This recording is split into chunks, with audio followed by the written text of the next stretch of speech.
ಕರ್ನಾಟಕಕ್ಕೆ ಯಾರಾದರೂ ಮಾಸ್ಟರ್ ಇದ್ದಾರೆ ಅಂತ ಹೇಳಿದ್ರೆ ಅದು ಯಾರು ಅನ್ನೋದು ಒಂದು ಆಟ ಆಡೋದು.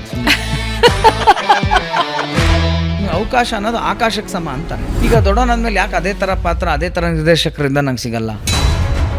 ನಾನು ಇದ್ದೀನಿ ಅನ್ನೋದು ನನಗೆ ಆಶ್ಚರ್ಯ. ಒಂದೊಂದು ಸತಿ ಏನಾದ್ರು ಮಾತಾಡೋದು ನನಗೆ ಬೈತಾಳೆ. ಕೆಲವು ರಿಲೇಷನ್ಶಿಪ್ ಈಗ ನಿಮ್ಮದೇ ಡೇಟ್ ಆಫ್ ಬರ್ತಲ್ಲಿ ನಿಮ್ಮದೇ ಇದರಲ್ಲಿ ಎಷ್ಟು ಜನ ಹುಟ್ಟಿರ್ತಾರೆ ಎಲ್ಲರೂ. ಮತ್ತೆ ಚಿಕ್ಕ ವಯಸ್ಸಲ್ಲಿ ಕೆಲವೊಂದು ಸಿಗೋದು ಕೂಡ ಭಾಳ ಬೇಗ ಬೋರ್ ಆಗುತ್ತೆ. ಮಗಳಂತೂ ಈಗ ಇಡೀ ಕರ್ನಾಟಕದ ಮನೆ ಮಾತಾಗಿದ್ದಾಳೆ. ಏನು ಕನಸಿದೆ ಮಗಳ ಬಗ್ಗೆ? ಇಷ್ಟೆಲ್ಲ ಕೊಟ್ಟಿದ್ದಾನೆ ದೇವ್ರು, ಇಷ್ಟೆಲ್ಲ ಮಾಡಿರೋನು ಒಂದೊತ್ತು ಊಟ ಕೊಡಲ್ವೇನ? ಲೈಫಲ್ಲಿ ಎಲ್ರಿಗೂ ಒಂದು ಅಲ್ಟಿಮಮ್ ಆಸೆ ಅಥವಾ ಕನಸು ಅಂತಿರುತ್ತೆ. ಯಾರನ್ನೂ ಏನು ನಾನು ಯಾವುದೆಲ್ಲವೂ ತಿಳಿದ ಮೇಲೆ ನಿನಗೆ ತಿಳಿಯೋಕ್ಕೆ ಇನ್ನೇನೂ ಉಳಿದಿರಲ್ವೋ. ತುಂಬ ಕ್ಲಾರಿಟಿ ಇರೋರು ಅಂತ ನೀವು ಅನ್ನಿಸ್ತಾ ಇದೆ. ಇಲ್ಲಪ್ಪ, ನಾನು ಪರ್ಫೆಕ್ಟ್. ನಮಸ್ಕಾರ ವೀಕ್ಷಕರೇ, ಬೆಂಗಳೂರು ಬಸ್ಗೆ ಸ್ವಾಗತ. ನಾನು ಭಾವನಾ ನಾಗಯ್ಯ. ಪ್ರತಿ ವಾರದಂತೆ ಈ ವಾರ ಒಬ್ಬ ಗಣ್ಯ ಅತಿಥಿ ನಮ್ಮ ಜೊತೆ ಇದ್ದಾರೆ. ಇವರು ಗಣ್ಯರು ಅನ್ನೋದಕ್ಕಿಂತ ನಮ್ಮೆಲ್ಲರ ಮನಸ್ಸಿನಲ್ಲಿ ಹೆಚ್ಚಿನ ಜಾಗ ಮಾಡಿಕೊಂಡವರು. ನಾವೆಲ್ಲ ಶಾಲೆಯಲ್ಲಿ ಇರಬೇಕಾದ್ರೆ ಅವರು ದಿಗ್ಗಜರ ಜೊತೆ ನಟಿಸಿ ಸೈ ಅನ್ನಿಸ್ಕೊಳ್ಳೋರು. ಇವರ ಡೈಲಾಗ್ ಹೊಡೆಯೋದನ್ನು ನೋಡಿ ದಿಗ್ಗಜರು ಬೆರಗು ಗಣ್ಣಿನಿಂದ ನೋಡ್ತಾ ಇದ್ದವರು. ಜೊತೆಗೆ ಕರ್ನಾಟಕಕ್ಕೆ ಯಾರಾದರೂ ಮಾಸ್ಟರ್ ಇದ್ದಾರೆ ಅಂತ ಹೇಳಿದ್ರೆ ಅದು ಯಾರು ಅನ್ನೋದು ಹೆಚ್ಚಿಗೆ ನಾನೇನು ಹೇಳಬೇಕಾಗಿಲ್ಲ. ಮಾಸ್ಟರ್ ಆನಂದ್ ನಮ್ಮ ಜೊತೆ ಇದ್ದಾರೆ. ನಮಸ್ಕಾರ ಆನಂದ್ ಅವರೇ, ಹೇಗಿದ್ದೀರಾ? ನಮಸ್ತೆ ಮೇಡಮ್. ನಿಮಗೂ ಅಷ್ಟೇ, ಎಲ್ಲ ವೀಕ್ಷಕರು ನಮಸ್ಕಾರ. ಜೈ ಗುರುದೇವದತ್ತ. ಮಾಸ್ಟರ್, ನಾವು ಸ್ಕೂಲಲ್ಲಿ ಓಡಾಡಬೇಕಾದ್ರೆ ಅಥವಾ ಪರೀಕ್ಷೆಗಳಿಗೆ ರೆಡಿ ಆಗಬೇಕಾದ್ರೆ ನೀವು ದಿಗ್ಗರ ಜೊತೆ ಡೈಲಾಗ್ ಹೊಡಿತಾ ಇದ್ರಿ. ನಮಗೆಲ್ರಿಗೂ ಅಮ್ಯೂಸ್ ಅನ್ಸೋದು, ಯಪ್ಪ ಪಟಪಟ ಮಾತಾಡ್ತಾರೆ, ಪಟಪಟ ಡೈಲಾಗ್ ಹೊಡಿತಾರೆ ಅಂತ. ಅಲ್ಲಿಂದ ಇಲ್ಲಿನವರೆಗಿನ ಒಂದು ಅಮೇಝಿಂಗ್ ಜರ್ನಿಯಲ್ಲಿ ನೀವು ಸಾಕ್ತಾ ಹೋಗ್ತಾ ಇದ್ದೀರಾ. ಇದ್ರ ಮಧ್ಯದಲ್ಲಿ ಆಧ್ಯಾತ್ಮದ ಕಡೆ ಹೆಚ್ಚಿನ ಒಲವಿದೆ ನಿಮಗೆ. How is life? ಹೇಗಿದೆ? ಚೆನ್ನಾಗಿದೆ ಮೇಡಮ್, ತುಂಬ ಚೆನ್ನಾಗಿದೆ. ಅದೇ ನಾವು ಹೇಳ್ತೀವಲ್ಲ, ಯಾವಾಗಲೂ ಒಂದು ಸ್ಟ್ರೈಟ್ ರೋಡ್ ಇದ್ರೂ ಬೋರ್ ಆಗುತ್ತೆ ನೋಡಿ. ನೀವು ಡ್ರೈವ್ ಮಾಡೋವಾಗ ಯಾವಾಗಲೂ if you are driving freak ನಿಮ್ಗೆ ಅದು ಗೊತ್ತಿರುತ್ತೆ. ಸ್ಟ್ರೈಟ್ ರೋಡ್ ಇದ್ದರೆ ನಿದ್ದೆ ಬೇಗ ಬರುತ್ತೆ. ಕರ್ವ್ ಇದ್ದರೆ, ಹಂಪ್ ಇದ್ದರೆ, ಹಳ್ಳ ಇದ್ದರೆ ಎಚ್ಚರವಾಗಿರ್ತಾನೆ ಮನುಷ್ಯ. So it is like that, life is like that. ಹಾಗೆ ಇರಬೇಕದು, ಅಪ್ಸ್ ಆ್ಯಂಡ್ ಡೌನ್ಸ್ ಇರಬೇಕು. ಸೀದಾ ಒಂದೇ ಥರ ರೋಡ್ ಇದ್ದರೆ ಗೊತ್ತಿಲ್ಲಪ್ಪ, ಕಣ್ಣು ಎಳೆದ್ಬಿಡುತ್ತೆ, ಮೈ ಮರೆತು ಬಿಡ್ತೀವಿ. ಸೊ ಎಲ್ಲವೂ ಇರಬೇಕು, ಎಲ್ಲವೂ ಇದೆ. And I am thankful for that. Actually really very thankful for that. ಹೆಂಗೆ ಹಂಗೆ ತಗೊಳ್ಳೋದಕ್ಕೆ ಸಾಧ್ಯ? ಜೀವನನ ತೊಗೋಬೇಕು ನೀವು. ಇಲ್ಲ ಅಂತಂದರೆ ನಿಮ್ಗೆ ಅದು ಅರ್ಥವೇ ಆಗಲ್ವಲ್ಲ. ಇಲ್ಲ ಅದು ಅರ್ಥ ಮಾಡಿಸುತ್ತಿಲ್ಲ ಅಂದರೆ, ಇಲ್ಲ ಅದು ಅರ್ಥ ಮಾಡಿಸುತ್ತೆ. You have to understand. ಏನಾಗುತ್ತೆ ಮೇಡಮ್, ನಿಮಗೆ ಲಾಜಿಕಲಿ ಡ್ರಿವನ್ ಮೈಂಡ್ ನಮ್ಮದು ಹೆಚ್ಚಿಗೆ ಆಗಿ. ಓಕೆ. ಕೆಲವು ಸತಿ ನಮಗೇನಾಗುತ್ತೆ, ಲಾಜಿಕ್ ಇಲ್ಲದೇ ಇರೋವಂಥ ವಿಚಾರಗಳು ಘಟನೆಗಳೆಲ್ಲ ನಡೆದಾಗ that is the point for you to ಒಂದು ಯು ಟರ್ನ್ ಅಥವಾ ಯು ಟು ಸ್ಟಾಪ್. ಏನಕ್ಕಿಲ್ಲಿ ಏನು ಅಂತ. ಈಗ ಸಿಂಪಲಾಗಿ ನಾನು ಡ್ರೈವಿಂಗಿಂದ ಸ್ಟಾರ್ಟ್ ಮಾಡೋದು. ನಾನು ಡ್ರೈವಿಂಗ್ನೇ ಲೆಕ್ಕ ತೊಗೊಳ್ಳೋಣ. ತುಂಬ ಡ್ರೈವ್ ಮಾಡ್ತೀರಾ ನೀವು? ಬರುತ್ತೆ? ನಾನು ಡ್ರೈವಿಂಗ್ ಬರಲ್ಲ ನನಗೆ. ಬಟ್ ಎಲ್ಲಿವೆ ನೀವು ಡ್ರೈವ್ ಮಾಡಿದಾಗ ಪಕ್ಕದಲ್ಲಿ ಕೂತಾಗಲೂ ಇದೆಲ್ಲ ಗಮನಿಸಿರ್ತೀರಿ. ಸೈನ್ ಬೋರ್ಡ್ ಬರ್ತಾ ಇರುತ್ತೆ. ಆಶ್ಚರ್ಯ ಅನ್ಸಲ್ಲ ನಿಮ್ಗೆ? ಏನದು ಸೈನ್ ಬೋರ್ಡು, ಯಾಕೆ ಅದು ತಿಳ್ಕೊಬೇಕು ಅಂತ ಅನ್ಸುತ್ತೆ ಮನುಷ್ಯನಿಗೆ. ಆಮೇಲೆ ಮೈಲಿಗಲ್ಲು ಅಂತ ಬರುತ್ತೆ. ಮೈಲಿಗಲ್ಲು ಯಾಕಂತಾರೆ? ಹಿಂಗೆ ಹೋಗ್ಬಿಡಿ ಸರ್, ಹಿಂಗೆ ಬರುತ್ತೆ ಮೈಸೂರು ಅಂತ ಯಾರೋ ಹೇಳ್ಬಿಡ್ಬೋದಾಯಿತು. ವೈ ಮೈಲಿಗಲ್ಲು? Because that is a milestone. ನಾನು ಎಷ್ಟು ಹತ್ತಿರ ಇದ್ದೀನಿ ನನ್ನ ಗುರಿಗೆ ಅಂತ ತೋರಿಸುವ ಒಂದೊಂದು ಮೈಲ್ ಸ್ಟೋನು. ಅಲ್ಲಲ್ಲಿ ನಮಗೆ ಕೂತ್ಕೊಳ್ಳೋಕೆ ಮರ, ನೆರಳು ಸಿಗುತ್ತೆ. ಯಾವುದೋ ವ್ಯಾಪಾರ ಮಾಡೋರು ಏನೋ ಸಿಗ್ತಾರೆ, ನೀರು ಸಿಗುತ್ತೆ. ಹೇಗೆ ಅದೊಂದು ಜರ್ನಿ ಇದೆಯೋ ಅದರ ಲಾರ್ಜರ್ ಆಸ್ಪೆಕ್ಟಲ್ಲಿ ಲೈಫ್ ಕೂಡ ಎಲ್ಲವೂ ಅಷ್ಟೇ.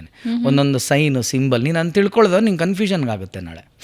For example let me assume, ಯಾರೋ ಒಬ್ಬನಿಗೆ ಸ್ಕೂಲ್ ಮಗು ಹೋಗ್ತಾ ಇರೋದು ಒಂದು ಬೋರ್ಡ್ ಇರುತ್ತೆ, ಅದು ಅವನಿಗೆ ಗೊತ್ತೇ ಇಲ್ಲ ಅಂದ್ಕೊಳ್ಳೋಣ. ಸಖತ್ ಸ್ಪೀಡಾಗಿ ಹೋಗ್ತಾನೆ, ಏನೋ ಒಂದು ನಡೀತು. ಯಾರು ಹಿಡ್ಕೊಂಡು ಹೊಡಿತಾರೆ? ಕಲಿಸುತ್ತೆ ಲೈಫ್ ನಿನಗೆ. ಮಗನೇ ಅಲ್ಲಿ ಸ್ಕೂಲ್ ಬೋರ್ಡ್ ಇತ್ತು, ನೋಡದೆ ಓಡಿಸ್ಕೊಂಬಂದೆ ನೀನು, ಕಲಿತೀರಾ? ಹಾಂ, ದಟ್ಸ್ ಅ ಥಿಂಗ್. ಕಲೀಲೇಬೇಕು. ನಾನು ಒಂದಿಬ್ಬರು ಕಲಾವಿದರ ಹತ್ರ ಮಾತಾಡಿದಾಗ ಅವರ ಸ್ವ ಅನುಭವದಲ್ಲಿ ಒಂದು ಮಾತು ಹೇಳಿದರು. ತುಂಬ ಬೇಗ ಕೆಲಸ ಮಾಡೋಕ್ಕೆ ಶುರು ಮಾಡಿದ್ರೆ ತುಂಬ ಜಾಸ್ತಿ ಮೆಚುರಿಟಿ, ಏಜಿಗಿಂತ ಜಾಸ್ತಿ ಮೆಚುರಿಟಿ ಬಂದ್ಬಿಡುತ್ತಂತೆ. ಹೌದಾ? ಹೌದು, ನಾನು ನಂಬ್ತೀನಿ ಅದನ್ನು. ಯಾಕಂದ್ರೆ ನಿಮ್ಮ ಒಡನಾಟನೇ ಹೆಂಗಿರುತ್ತಲ್ಲ, you will be exposed early to the society, to the people, to the success, to the failure, to the money. So ಹಾಗಾಗಿ ಏನಾಗುತ್ತೆ, ನಿಮಗೆ ಬೇಗವೂ ವಿಷಯಗಳು ಗೊತ್ತಾಗ್ತಾ ಹೋಗುತ್ತೆ. ಕೆಲವು ಸತಿ ತುಂಬ ವಿಷಯ ತಲೆಗೆ ಹೋಗಿರುತ್ತೆ, ಅದು ಅವಾಗ ಗೊತ್ತಾಗಿರಲ್ಲ. ಆಮೇಲೆ ರಿವೈಂಡ್ ಮಾಡ್ಕೊಂಡಾಗ ಈ ಲೆಸನಲ್ಲಿ ಆವಾಗಲೇ ಬಂದಿತ್ತಲ್ಲ ನನಗೆ ಅಂತಲೂ ಗೊತ್ತಾಗುತ್ತೆ. ಯಾವಾಗ ಮಗು ಅಂತಲೂ ಒಂದು ಇನ್ನೋಸೆನ್ಸ್ ಇದ್ದೇ ಇರುತ್ತೆ. ಯಾವಾಗ ಇಂಟೆಲಿಜೆನ್ಸ್ ಪ್ರವೇಶ ಆಗುತ್ತೋ ಅಲ್ಲಿಂದ ಇನ್ನೋಸೆನ್ಸ್ ಕಳ್ಕೊತಾ ಹೋಗುತ್ತದು. ರೈಟ್? ಎಲ್ಲವೂ ಅದೇನೆ. ಈಗ ನಾನು ಎಷ್ಟೇ ಪ್ರಯತ್ನ ಪಟ್ಟರು ನಾನು ಇನ್ನೋಸೆಂಟ್ ಆಗಕ್ಕಾಗಲ್ಲ. ಇನ್ನೋಸೆಂಟ್ ಥರ ನಟಿಸ್ಬೋದು, ಯಾರೇ ಹೇಳ್ಬೋದು, ಯಾರು ಇನ್ನೋಸೆಂಟ್ ಆಗಕ್ಕೆ ಸಾಧ್ಯನೇ ಇಲ್ಲ. ಇಂಟೆಲಿಜೆನ್ಸ್ ಪ್ರವೇಶ ಆದಮೇಲೆ ಮುಗೀತಲ್ಲಿ ಕತೆ. So it is like that. ಹಾಗಾಗಿ ನಮಗೆ ಎಲ್ಲ ಸ್ವಲ್ಪ ಬೇಗ ನಾವು ಹೋಗಿರ್ತೀವಿ ಫೀಲ್ಡಲ್ಲಿ, ಬೇಗ ಪ್ರಪಂಚ ನೋಡಿರ್ತೀವಿ. ಹಾಗಾಗಿ yes, I can tell that. Do you miss that? ಅಂದರೆ ಎಲ್ಲ ಮಕ್ಕಳ ಥರ ನಾನು ಆಡ್ಕೊಂಡೇ ಬೆಳಿಬೇಕಿತ್ತು. ಇಲ್ಲ, ಆ ವಿಚಾರದಲ್ಲಿ ನನಗೆ ಐ ಆಮ್ ಬ್ಲೆಸ್ಡ್ ಆ್ಯಕ್ಚುಲಿ. ಯಾಕಂದ್ರೆ ನಮ್ಮ ತಂದೆ ಆಗಲಿ ನಮ್ಮ ತಾಯಿ ಆಗಲಿ ನನ್ನ ಹಾಗೆ ಸಾಕಲಿಲ್ಲ ಅವರು. ಓಕೆ. ಅಂದರೆ ಏನೋ ಒಂಥರ ಇದ್ರ ಥರ ಮಾಡಿಕೊಂಡು ಎ ಸಿ ಒಳಗೆ ಕೂರಿಸ್ಕೊಂಡು ಹಂಗೆ ಮಾಡಲಿಲ್ಲ. ಈವನ್ ಶೂಟಿಂಗಲ್ಲೇ ನಾನು ಆಟ ಆಡ್ತಾಯಿದ್ದೆ ಸಿಕ್ಕಾಪಟ್ಟೆ. ಓಕೆ. ನನಗೆ ಪ್ರತಿ ಶಾರ್ಟು ಟಚಪ್ಪು ಆಗಲೇಬೇಕು ನನಗೆ. ಯಾಕಂದ್ರೆ ಒಂದು ನಿಮಿಷ ನಾನು ಇಲ್ಲ ಅಂದರೆ ನಾನು ಇಲ್ಲ. ಯಾವ ಲೊಕೇಶನ್ಲಿ ಇರ್ತಾಯಿದ್ನೋ ಆ ಲೊಕೇಶನ್ ಹುಡುಗರುಗಳು, ಆ ಹಳ್ಳಿ ಹುಡುಗರುಗಳು ಅಲ್ಲೇ ನಾಲೆಯಲ್ಲೇ ಬಿದ್ದು ಒದ್ದಾಡು, ಗದ್ದೆಯಲ್ಲಿ ಒದ್ದಾಡು ಮತ್ತು ಮರ್ಕೋತಿ ಆಟ. ಸೊ ನನಗೆ ಅದು ನಿಜವಾಗ್ಲೂ ಎಲ್ಲೂ ಹಂಗೆ ಹೇಳ್ಬಾರ್ದು. ನಂಗೆ ಮಿಸ್ಸಿಂಗ್ ಪೇಜಸ್ ಇಲ್ಲ. ಅದು ಎಲ್ಲೋ ಸ್ಕೂಲಲ್ಲಿ ಸ್ವಲ್ಪ school trip, school function, school day ಅವು ಮಿಸ್ ಆಗಿದೆ.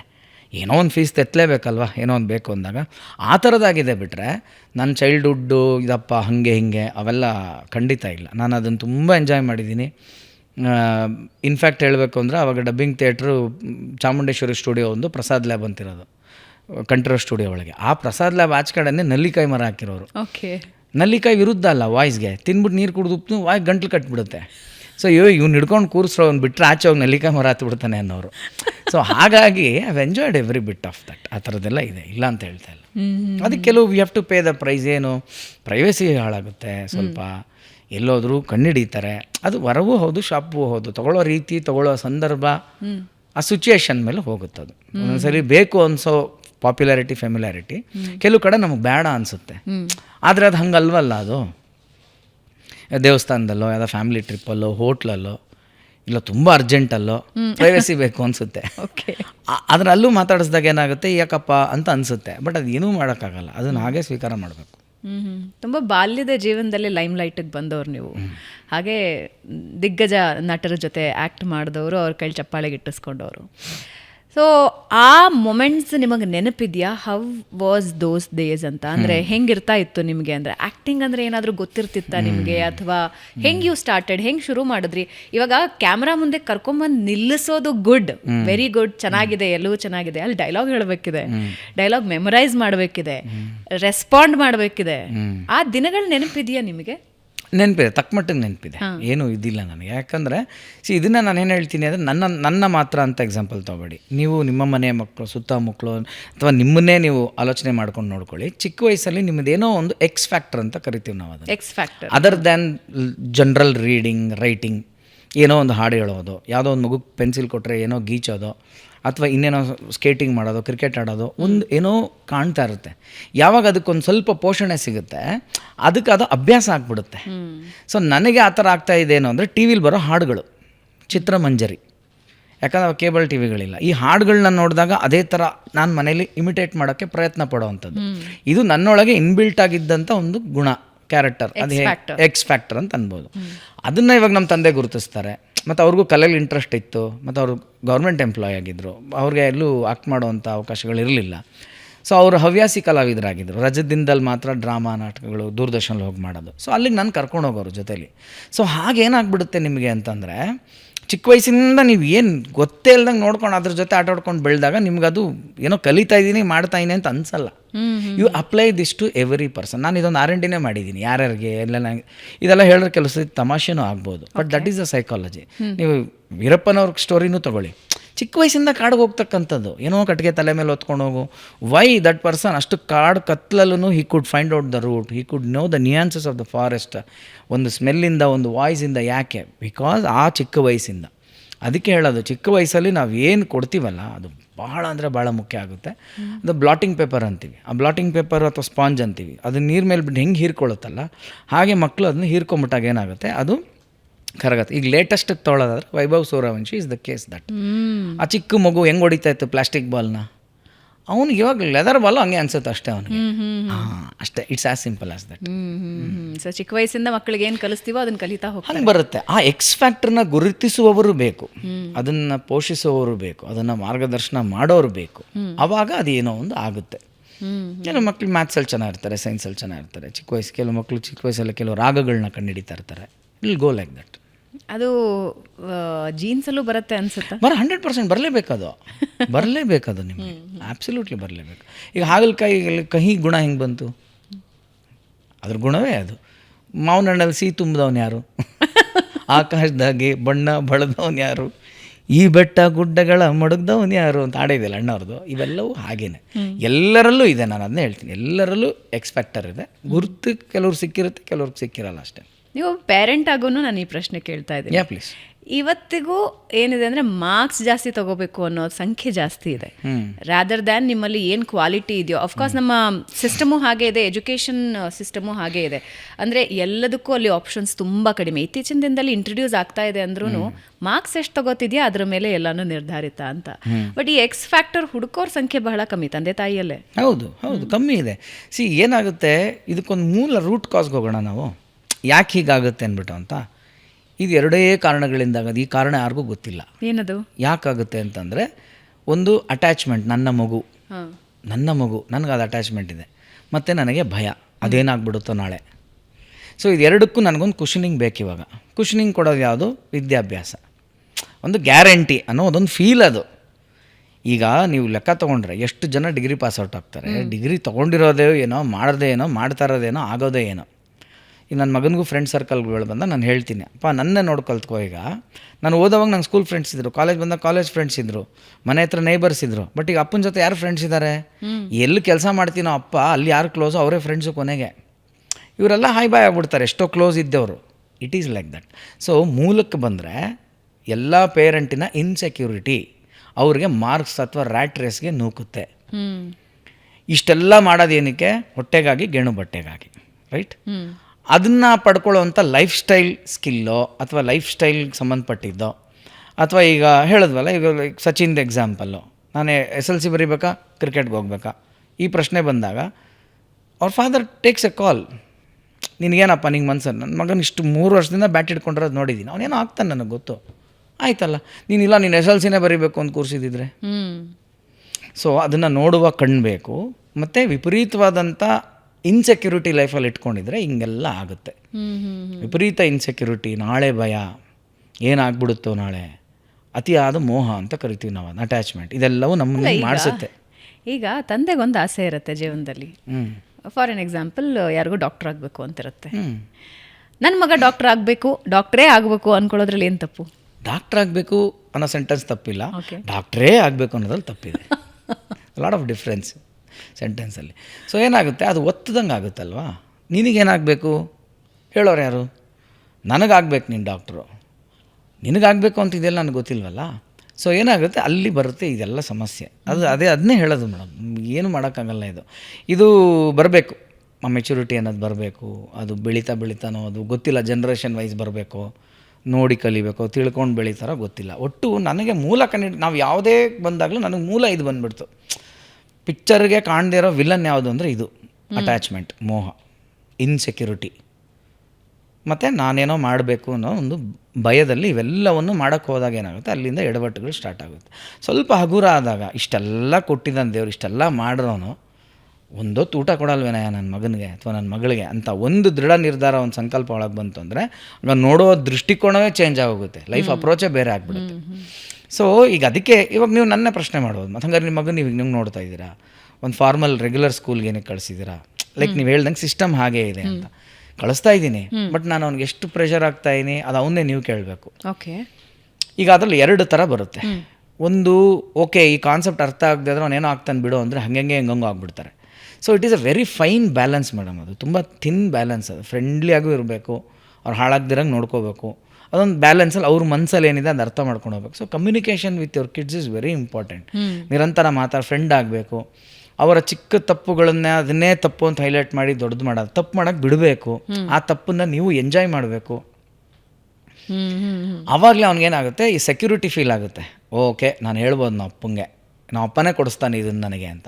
ನಾನು ಅದಕ್ಕೆ ಅಡ್ಡ ಹಾಕಿದ್ರೆ ಅವನು ಅದನ್ನು ಕಂಡಿಡ್ಕೊಳ್ಳೋ ಬೇರೆ ಮಾರ್ಗಕ್ಕೆ ಹೋಗ್ತಾನೆ ಅವನು. ಓಕೆ, ಅಲ್ಲಿ ಬರುತ್ತೆ ಏನು, ಅಲ್ಲಿಂದ ಸಹವಾಸ ಆಗುತ್ತೆ, ದೋಷ ಆಗುತ್ತೆ. So it's a very beautiful thing to handle and do certain things. ಅದರಲ್ಲಿ ಎಡವಬಾರ್ದು ಅಷ್ಟೇ. ಅದು ಎಡವಬಾರ್ದು, ಬಟ್ ಅದು ನಿರಂತರ ಅದಕ್ಕೊಂದು ಟೈಮ್ ಕೊಡಬೇಕು, ನೀವು ಪ್ರಾಕ್ಟೀಸ್ ಮಾಡಬೇಕು. ಅದು ಅಪ್ಪ ಏನಂತಿದ್ರು ನಿಮಗೆ ಓದೋನ್ ಬಗ್ಗೆನೋ ಅಥವಾ ಇವಾಗ ನಮ್ಮಪ್ಪ ನಾನು ಹೇಳಲ್ಲ, ಯಾವತ್ತು ಅವರು ಸ್ಕೂಲು ಓದು ಪುಸ್ತಕ ಒಂದು ದಿನ ಹೇಳ್ದವ್ರಲ್ಲ. ಹೌದಾ? ಆದ್ರೆ ಆಪೋಸಿಟ್ ನಮ್ಮಮ್ಮ ಯಾವಾಗಲೂ ಅವ್ರ ಪುಸ್ತಕ ಓದೋಲ್ಲೇ ಇದ್ದಿದ್ದವರು. ಎರಡೂ ಬೇಕಾಗಿತ್ತು ನನಗೆ ನೋಡಿ. ಅದಕ್ಕೆ ನಾನು ಇವತ್ತೊಂದು BCom ಗ್ರಾಜ್ಯುಯೇಟ್ ಆಗಿದ್ದೀನಿ. ಬಟ್ ನಾನು PUC ಫೇಲು, ಸೈನ್ಸ್ ತೊಗೊಂಡವನು, ಫೇಲಾಗಿ ಕಾಮರ್ಸಿಗೆ ಬಂದೆ. ಯಾಕೆ ಅವಾಗ ತಿರ್ಗಾ ಅಮ್ಮ ಹೇಳಿದ್ದು ಸರಿ ಅನ್ನಿಸ್ತು. ಓಕೆನಾ, ಅಪ್ಪನ ಥಾಟೇ ಬೇರೆ ಥರ ಇತ್ತು. ಏನಾಗಬೇಕೋ ಆಗುತ್ತೆ ಬಿಡು, ಆಗ್ತಾನೆ ಅವನು, ಇಷ್ಟೇ ನಮ್ಮ ಕೈಲಿ ಇಲ್ದಾರ ಆಗದಿರೋದು ಇನ್ನು ಏನು ಮಾಡೋಕ್ಕಾಗುತ್ತೆ ಅನ್ನೋ ಥರದಲ್ಲಿ ಒಂದು ಫಿಲಾಸಫಿ ಅವ್ರದ್ದಿತ್ತು. ನೀನು ಬೇಸಿಕ್ ಮಿನಿಮಮ್ ಇಷ್ಟು ಓದಲೇಬೇಕಪ್ಪ, ನೀನು ಓದಲಿ ಅಂದ್ರೆ ಯಾರು ಹೆಣ್ಣು ಕೊಡಲ್ಲ ಅನ್ನೋದೊಂದು ಥಿಯರಿ ಅಮ್ಮಂದಿತ್ತು. ಸೊ ಈ ಎಲ್ಲ ಅದ್ರ ಮಧ್ಯೆ ನನ್ನದು ಒಂದು R&D ಇರುತ್ತಲ್ಲ ಇದ್ರ ಮಧ್ಯೆ, ಇದ್ರ ಮಧ್ಯೆ ನಾನೊಬ್ಬ ಸ್ಯಾಂಡ್ವಿಚ್ ಇದ್ದೀನಲ್ಲ. ಯಾವ ಸ್ಯಾಂಡ್ವಿಚ್ ಅಂತ ಡಿಸೈಡ್ ಆಗೋದು ಯಾವುದ್ರಿಂದ ಹೇಳಿ, ಮಧ್ಯ ಇರೋ ಸ್ಟಫಿಂದ ಮೇಲೆ ಕೆಳಗೆ ಇರೋ ಬನ್ ಒಂದೇನೆ, ವೆಜ್ ಸ್ಯಾಂಡ್ವಿಚಾ, ಚಿಕನ್ ಸ್ಯಾಂಡ್ವಿಚಾ, ಇಲ್ಲ ರೋಲಾ, ಡಿಸೈಡ್ ಆಗೋದು ಒಳಗಡೆಯಿಂದ. ಸೊ ಅದು ನಂದದು ಸ್ಟಫು. ಸೊ ನನ್ನದೊಂದು R&Dಗೆ ಬಂದಾಗ ಅಲ್ಲೊಂದು ಸ್ವಲ್ಪ ಎಡವಟ್ಟುಗಳೆಲ್ಲ ಆದಾಗ, ಓಕೆ ಇಲ್ಲ ಓದಲೇಬೇಕು, ನಾವು ಮಾಡಲೇಬೇಕು ಅನ್ನೋದು ಒಂದು ನನಗೆ ಲೈಫ್ ಕಲಿಸಿದಂಥ ಪಾಠ. ಸೊ ಅದನ್ನು ಕಲಿತೆ, ಅದನ್ನು ಮಾಡಿದೆ. Here I am today. ಇವತ್ತು ತಿರ್ಗಾ ನಾನೇನು ಮಾಡ್ತಾ ಇದ್ನೋ ಅದೇ ಕ್ಷೇತ್ರದಲ್ಲೇ ಇದ್ದೀನಿ. ಒಂದು ಟೈಮಲ್ಲಿ ನಾನು ಈ ಕ್ಷೇತ್ರದಲ್ಲಿ ಇರೋದೇ ಇಲ್ಲ, ಮತ್ತೆ ಮುಗೀತು ಅಷ್ಟೇ. ಚೈಲ್ಡ್ ಆರ್ಟಿಸ್ಟ್ ಆದ್ಮೇಲೆ ನಮ್ಗೆ ಯಾರು ಕರೀತಾರಪ್ಪ, ನಮ್ಗೇನು ಬ್ಯಾಕ್ಗ್ರೌಂಡ್ ಇದೆ. ನೀವು ಇತಿಹಾಸ ನೋಡಿದ್ರೆ ಬಹಳಷ್ಟು ಚೈಲ್ಡ್ ಆರ್ಟಿಸ್ಟ್ಗಳು ಹಾಗೆ ವ್ಯಾನಿಶ್ ಆಗೋಗಿದ್ದಾರೆ ತುಂಬ ಜನ. ಹೌದೌದೌದು. ಸೊ ನನ್ಗೆ ಮತ್ತೆ ಚಾನ್ಸಸ್ ಸಿಗಲ್ಲ ಅಂದ್ಕೊಂಡಿರೋವಂಥ ಟೈಮಲ್ಲಿ ಮತ್ತೆ ಬರುತ್ತೆ, ಅದು ಹಂಗೆ ಸ್ಟಾರ್ಟ್ ಆಗುತ್ತೆ. ಅಲ್ಲಿಂದ TV, ರಿಯಾಲಿಟಿ ಶೋಸು, ಏನೇನೋ ಇವತ್ತವರೆಗೂ ನಾನು ಇದ್ದೀನಿ ಅನ್ನೋದು ನನಗೆ ಆಶ್ಚರ್ಯ ಒಂದೊಂದು ಸತಿ. I mean in this field how this ನನಗೆ ಬರುತ್ತೆ ಆಫರು, ನಾನು ಹೆಂಗೆ ಮಾಡ್ತಾಯಿದ್ದೀನಿ, ಹೆಂಗೆ ಹ್ಯಾಂಡಲ್ ಮಾಡ್ತಾಯಿದ್ದೀನಿ, ನನಗೆ ಗೊತ್ತಾಗದೇ ಇರೋಂಥ ಒಂದು ವಿಚಾರ. ಆನಂದ್, ಈ ಚೈಲ್ಡ್ ಆರ್ಟಿಸ್ಟ್ಗಳು ಅಥವಾ ಸಿನಿಮಾಗೆ ಹೋಗಿ ಬಂದವರು, ಸೀರಿಯಲಲ್ಲಿ ಇರೋರ ಬಗ್ಗೆ ಒಂದು ಮಾತಿದೆ. ಅವ್ರಿಗೇನಪ್ಪ ಚೆನ್ನಾಗಿ ದುಡ್ದಿರ್ತಾರೆ, ಆರಾಮ್ ಜೀವನ, they will be having a very wonderful life ಅಂತ. ಬಟ್ ಯು ಸ್ಟ್ರಗಲ್ಡ್, ನೀವು ತುಂಬ ಸ್ಟ್ರಗಲ್ ಮಾಡಿನೇ ಜೀವನ ಕಟ್ಕೊಂಡಿರೋದು. ನಾನು ನಿಮ್ಮ ವೈಫಿನ ಮನೆ ಕಟ್ಟಿದ ಕಥೆ ಕೇಳ್ತಾ ಇದ್ದೆ. ಸೊ ಏನು ಸ್ಟ್ರಗಲ್ ನೀವು ಹೋದ್ರಿ ಅನ್ನೋದನ್ನ ಅವರು ಅದರಲ್ಲಿ ಶೇರ್ ಮಾಡ್ಕೊಂಡಿದ್ದಾರೆ. ಹೌದಾ, ಯಾಕಷ್ಟು ಕಷ್ಟ ಆಗುತ್ತೆ ಅಂದರೆ ಚೈಲ್ಡ್ ಆರ್ಟಿಸ್ಟ್ ಆಗಿ ಒಳ್ಳೆ ಸಂಪಾದನೆ ಮಾಡಿರ್ತಾರೆ ಅಂತ ಹೇಳ್ತಾರೆ ಜನ, ಅವ್ರಿಗೇನು ಜೀವನ ಚೆನ್ನಾಗಿ ಕಟ್ಕೊಂಡಿರ್ತಾರೆ ಅಂತ ಹೇಳ್ತಾರೆ. ವಾಟ್ ಈಸ್ ಟ್ರೂತ್, ನಿಜ ಏನು? ಅಲ್ಲ, ನಾನು ಅಂತ ಹೇಳಕ್ಕೆ ಇಷ್ಟಪಡಲ್ಲ. ಎಲ್ಲರೂ ಆ ಸ್ಟ್ರಗ್ಲಿಂಗ್ ನೋಡೇ ಇರ್ತಾರೆ. ನೀವು ಅದಕ್ಕೆ ಮದುವೆ ಮಾಡಿ ನೋಡು, ಮನೆ ಕಟ್ ನೋಡು ಅಂತ ಒಂದು ಗಾದೆನೇ ಮಾಡಿಬಿಟ್ರು. ಇದು ಯಾರಿಗೇ ಆಗಲಿ ತಗೊಳ್ಳಿ, ನೀವು ದುಡ್ಡು ತುಂಬ ಇರೋನು ಅವ್ನು ಬೇರೆ ಥರ ಏನೋ ಚಾಲೆಂಜಸ್ ನೋಡಿರ್ತಾನೆ. ಆತನಿಗೆಲ್ಲ ದುಡ್ಡಿದ್ರು ಕೂಡ ಮನೆ ಕಟ್ಟೋವಾಗ, ಮದುವೆ ಆಗೋವಾಗ ಅವನೇನೋ ನೋಡಿರ್ತಾನೆ. ನಾನು ಯಾಕೆ ಅದು ಹಂಗೆ ಆಗೇ ಇರುತ್ತೆ ಅಂತ ಹೇಳಕ್ಕೆ ಇಷ್ಟಪಡ್ತೀನಿ ಅಂದರೆ, ಅದೊಂದು ತುಂಬ ಇಂಪಾರ್ಟೆಂಟ್ ಘಟ್ಟ ಲೈಫಲ್ಲಿ. ಮದುವೆ, ಮನೆ, ಮಕ್ಕಳು ಅನ್ನೋದೆಲ್ಲ ಅಲ್ಲೆಲ್ಲ ನಿಮ್ಗೊಂದು ಟೆಸ್ಟಿಂಗ್ ಪೀರಿಯಡ್ ಆಗೇ ಆಗುತ್ತೆ ಭಗವಂತನ ಕಡೆಯಿಂದ. ಸೊ ಐ ಸ್ಟ್ರಾಂಗ್ಲಿ ಬಿಲೀವ್, ಇಷ್ಟು ವರ್ಷ ಆದಮೇಲೆ ನಾನು ತಿಳ್ಕೊಂಡಿರೋಂಥದ್ದು. ಅದರಿಂದ ನಿಮ್ಗೊಂದು ಪಾಠ ಬರುತ್ತೆ. ಆಮೇಲೆ ಆ ಪಾಠ ನಿಮ್ಮನ್ನು ನೆಕ್ಸ್ಟ್ ಲೆವೆಲ್ಗೆ ಎಲಿವೇಟ್ ಮಾಡುತ್ತೆ. ಸೊ ಹಾಗಾಗಿ ಅದೆಲ್ಲವೂ ಇತ್ತು, ಆಗುತ್ತೆ ಅಂತ. ಈಗ ದೂರದ ಬೆಟ್ಟ ನುಣ್ಣಗೆ ಅಂತ ಎಲ್ಲರೂ ಏನು ಹೇಳೋಕ್ಕಾಗಲ್ಲ. ದೂರದಿಂದ ಎಲ್ಲರೂ ಚೆನ್ನಾಗೇ ಇರ್ತಾರೆ. ನಮಗೆ ಹತ್ರ ಹೋಗಿ ಮಾತಾಡೋದಾಗ್ತಾನೆ ಎಲ್ಲರದು ಗೊತ್ತಾಗೋದು ಹೆಂಗೆ ಸಮಸ್ಯೆ ಏನು ಅಂದ್ಬಿಟ್ಟು ಅಂತ.